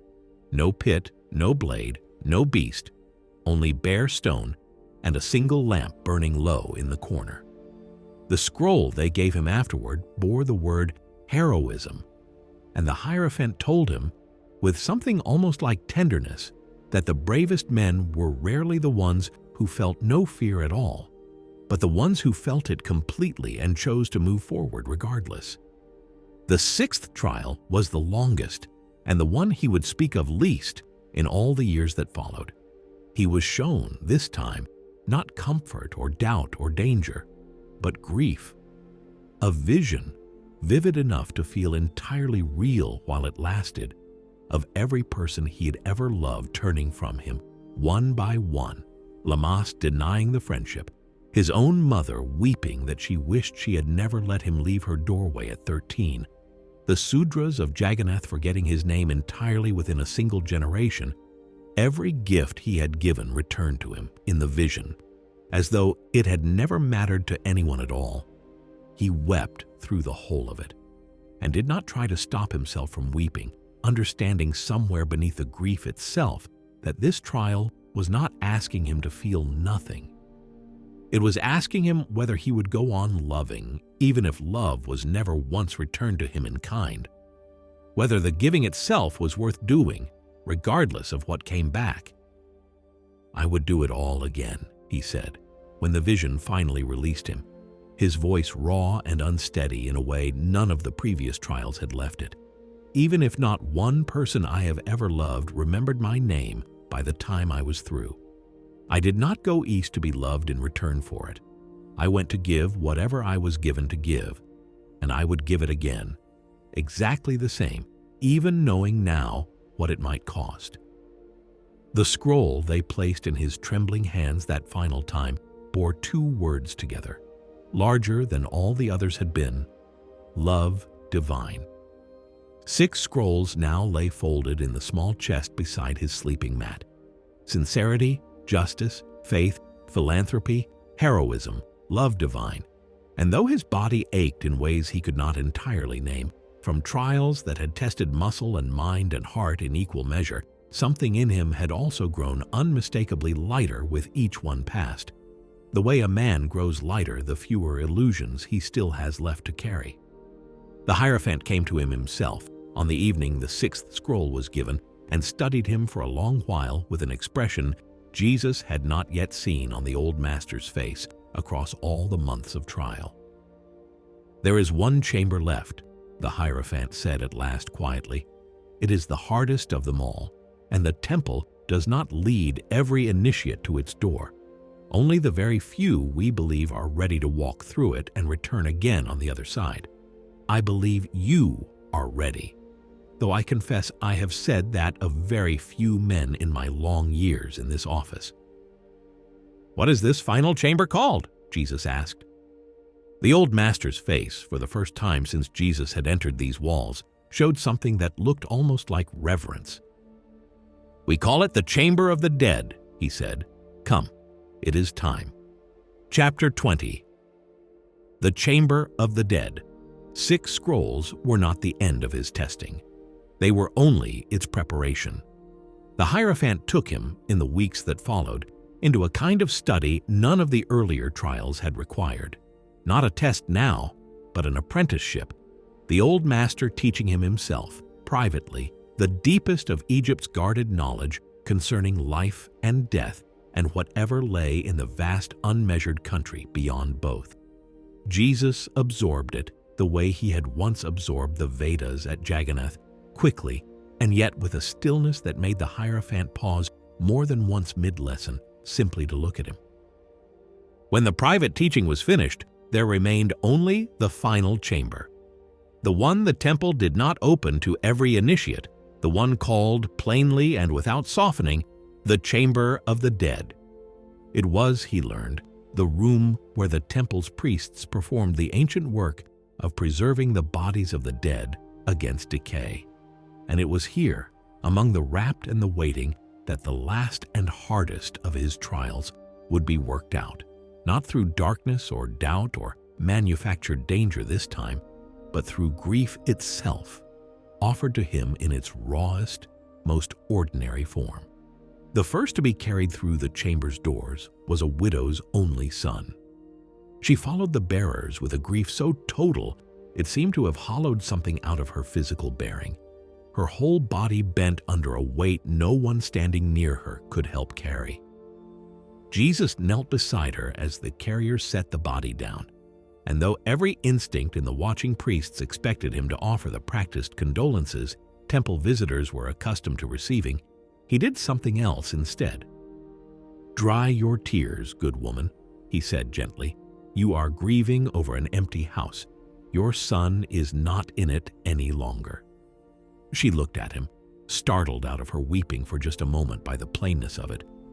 "What your son has already done, and what he still has yet to do, every one of us will do in our own time," he told her. "That is not a cruelty. It is only the shape of things. But hear me, because this part matters more than the first.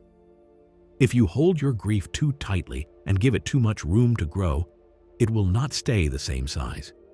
It will grow larger every single day until there is nothing left of you at all except grief, soaked through with tears that help no one, least of all the son you're weeping for. He is not comforted by your suffering. He never was, even while he lived. He is glad when you are glad, and sorrowed when you sorrow, exactly as he always was. The kindest thing you can do for him now is bury this grief deep, and go find some living person who still needs your help, and pour what's left of your love into them instead." The woman was quiet a long while, and then slowly she rose and went out from the chamber, not toward her home, but toward the poorer quarter of the city, where Jesus later learned she had spent the whole of that same afternoon sitting with a sick neighbor she had, until that day, barely known. The second death that came to him in that chamber taught him something else again. A mother had died, and only a single mourner followed her body to the temple doors. A young girl, no older than 10 or 11, walking behind the bearers with a composure that struck Jesus as strange in a child so young, until he understood, watching her a moment longer, that the composure was not coldness at all, only a kind of clarity most grown mourners never manage to find. As the small procession neared the chamber, the girl suddenly stopped. A bird lay in the road ahead of them, wounded by a hunter's arrow, struggling weakly in the dust. Without a word to anyone, she left her place behind her mother's body, knelt beside the bird, and gathered it gently against her chest, then hurried afterward to catch up with the procession she had briefly abandoned. Jesus watched the whole of it, and when the girl reached him, he asked her plainly why she had left her own mother's body, even for a moment, to tend to a wounded bird instead. "My mother's body doesn't need anything from me any longer," the girl said, her voice steady in a way that unsettled him slightly, coming from someone so young. But the bird was still living, and it needed help while there was still help to give. "My mother taught me this herself before she died. She said our grief and our fear, and even the love that clings too tightly, all of it belongs to the smaller part of us, the part that only feels the little waves on the surface of a much larger sea. She told me tears come from the part of us made of flesh. The deeper part of us," she said, "never weeps at all, and she said she was looking forward to the day she'd finally walk in that deeper light where no one needs to cry anymore." Jesus said nothing for a long moment, only looked at the small, composed face in front of him, and felt something shift in his own understanding of grief that even his own mother's tears, all those years ago in Nazareth, had not quite managed to teach him. He thought in that instant of every person he had already met on his long road east who had wept over a loss the way that widow had wept, and of how rarely anyone had also met a child who could carry the same loss the way this girl carried hers, tending to the wounded and the living even in the middle of her own procession toward the dead. Both griefs were true, but only one of them, he understood now, left room enough to keep on loving the living while still honoring the dead. He did not know, kneeling in that chamber among the wrapped and waiting bodies of strangers, how many times in the years still ahead of him he would be called back to this exact lesson, how he would stand one day at the sealed tomb of a friend he had loved and wept there himself, honestly and without shame, before calling that same friend's name back out of the dark the way the widow's grief had never quite believed possible. Tears, he understood now, were not a failure of faith. They were only the shape grief took while it moved through a heart still made of flesh. But grief, rightly carried, always left one hand free. Free enough in time to reach for whatever living thing still needed helping. When the last of his work in that chamber was finished, the Hierophant himself came for him and led him not down into further darkness this time, but up into a room unlike any he had yet entered. Walls and hangings all dyed the deep, unmistakable purple of royalty, the whole of the temple's assembled brotherhood already standing in silent rows to receive him.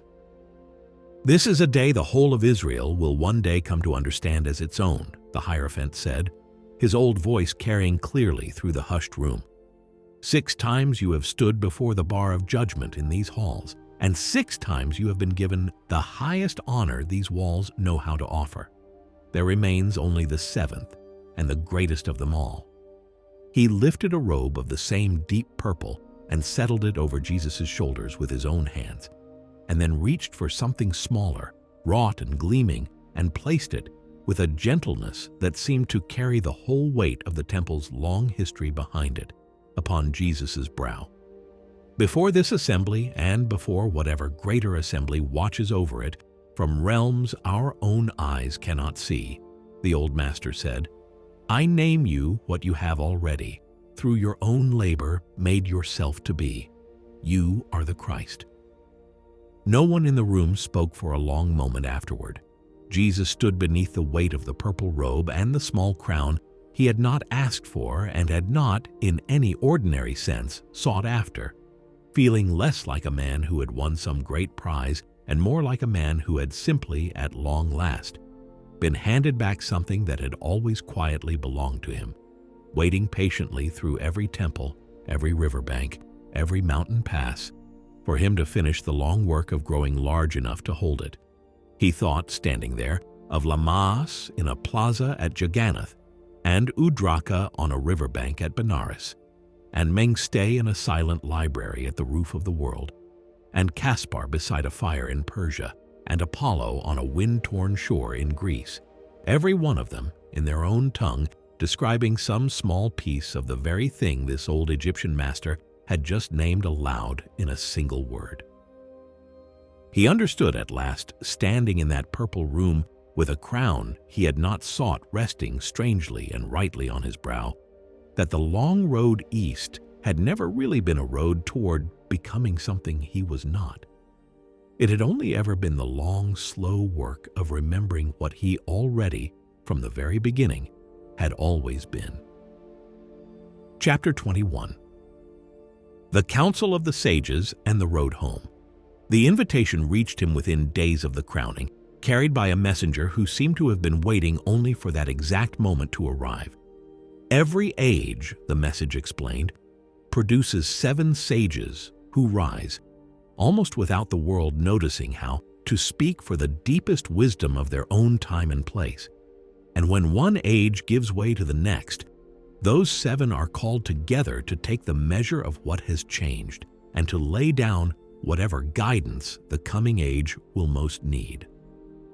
Such a council had now been called in the city of Alexandria, in the home of a Hebrew philosopher named Philo, and Jesus, the message made plain, was expected. He arrived to find a room already half filled with faces he knew better than almost any others left living on the earth.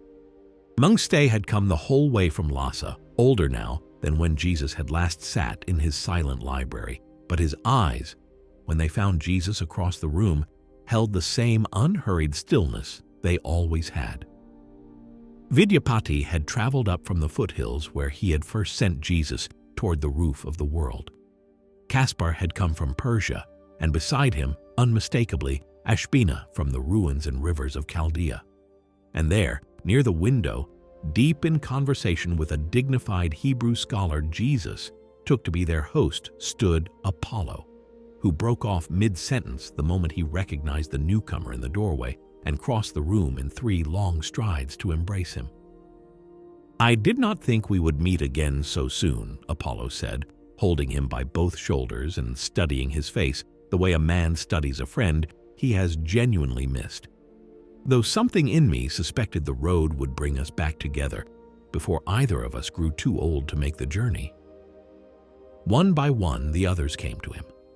Mengste's quiet nod that somehow carried more warmth in it than another man's embrace. Kaspar's hand gripping his firmly and lingering a moment longer than courtesy required. Ashbina's low laugh of genuine delight. It struck Jesus, standing in the middle of that crowded room, that he was looking at nearly the whole of his own education gathered under a single roof. Every master who had shaped some piece of him, brought together now not because of him, but because the turning of an age had called them here regardless, and he simply happened, by the grace of timing, to have arrived among them. Their host, Philo, welcomed him last, with the careful, appraising warmth of a scholar meeting a subject he had clearly already heard a great deal about. And it was Philo who explained, once the whole company had gathered, that an 8th chair had been added to the council's usual 7, not because Jesus was himself one of the reigning sages of the passing age, but because Matheno, the Egyptian master who completed their number, had specifically requested that the newly crowned Christ of Heliopolis's temple be seated among them as the council did its work. They sat together in silence for 7 full days before a single word of business was spoken. Jesus had grown used to silence of this kind by now. The plaza with Lamas, the library with Mengste, the council hall in Persepolis with Kaspar and the returning Magi. But something about this particular silence felt different, fuller, as though 7 lifetimes of gathered wisdom were quietly settling into agreement with one another, before any of it needed to be spoken aloud at all. When the silence finally broke, each of the 7 rose in turn to speak of the age now passing and the one already beginning to take its place. Mengste spoke first, of a wheel that had turned once more, lifting the race, however slowly, onto a higher plane of thought than it had occupied before.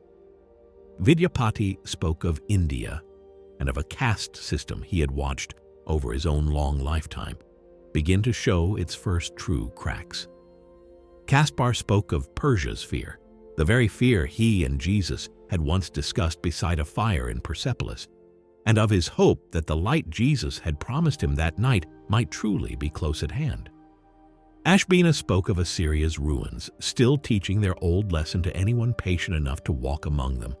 Apollo spoke of Greece and of an amphitheater that had not stopped talking in the months since Jesus left it, about the sermon a foreign teacher had once given there on a door that only the will of a man himself could open. Matheno spoke of Egypt, of the 7 trials, of a Christ now made and crowned within its oldest walls. And Philo, last of all, spoke of his own people, of Israel, and of a promise long made and not yet fulfilled, and of prophets across the centuries who had all, in their own way, pointed towards some coming hour that even the wisest of them had never lived to see arrive. When the addresses were finished, it was Philo who turned at last to Jesus himself and asked gently whether he had anything he wished to offer the council before it dispersed. Jesus rose slowly, looking around at every face in that room, men who had between them given him nearly the whole of what he now carried inside himself. "I have very little to add to what wiser men than I have already spoken here today," he said, "but I will say this. I have crossed nearly the whole of the known world since I first left my mother's house as a boy of 13. I have sat at the feet of every one of you, or of men very much like you, and I have come to believe there was never more than one truth being taught in any of your countries. Only one truth wearing 100 different garments to suit 100 different peoples. I believe the coming age you speak of will not be an age that discovers some wholly new truth none of us have yet imagined.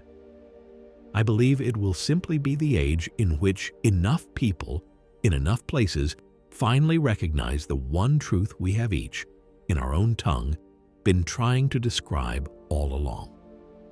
He paused, and something in the room had gone very still. "I do not yet know exactly what part I am meant to play in that recognition," he said. "I only know that I feel, standing here among you today, that my own long apprenticeship has finally come to its end. Whatever I was sent out to gather, I believe I have now gathered it. And I believe, whatever comes next, that it will happen not on any of the roads I have already walked, but on the one road I have not yet finished, the road home." No one spoke for a long moment after that. Then Meng Ste, of all of them, was the first to rise and cross the room and embrace him the way a father embraces a son setting out at last to become fully himself. "Then go," the old sage said quietly. "We have each given you what we were given to give. The rest belongs to you alone now, and to whatever waits for you at the end of that last road." The council dispersed in the days that followed, each of the 7 sages, and the one uncounted 8th among them, turning back toward the countries that had sent them, carrying whatever understanding the 7 days of silence had settled into each of their hearts. Jesus turned north and east toward Judea, alone for the first time in longer than he could easily remember, walking a road that felt, with every mile, less like an ending and more like the closing of a very long and very patient circle. He thought, walking it, of everything the road behind him had given him. Lammas in a temple plaza, teaching him to separate truth from what merely seemed to be. Udraka on a riverbank, teaching him that a broken body is only a body that has forgotten its own law. The Sudras of Jagannath, teaching him that no man is born nearer to God than any other. Meng Ste in a silent library, teaching him to listen fully before he ever tried to speak. Caspar beside a fire, teaching him that fear is only a shadow with no real power of its own. Apollo on a wind-torn shore, showing him a door that only a man's own will could open. And an old Egyptian hierophant crowning him at the very end of it all with a title he had not sought and had, without quite realizing it, spent his whole life quietly earning. He came at last to the banks of the Jordan on an ordinary afternoon and found a great crowd already gathered there, drawn by a wild-looking preacher in camel's hair who was calling the people of Israel to repentance and plunging them, one after another, beneath the moving water. Jesus stood at the edge of that crowd for a long moment, watching. He did not yet know the man's face, but something in him, the same current that had once pulled a boy of 13 east out of his mother's doorway, the same certainty that had carried him through scourges and silences and storms and 7 long trials in an Egyptian crypt, told him, plainly and without any doubt left in it, that he had finally, after all these years, arrived at the very beginning of everything he had been sent to become. He stepped forward into the crowd, toward the water, and toward the man who was waiting there, though neither of them yet knew it, to recognize him.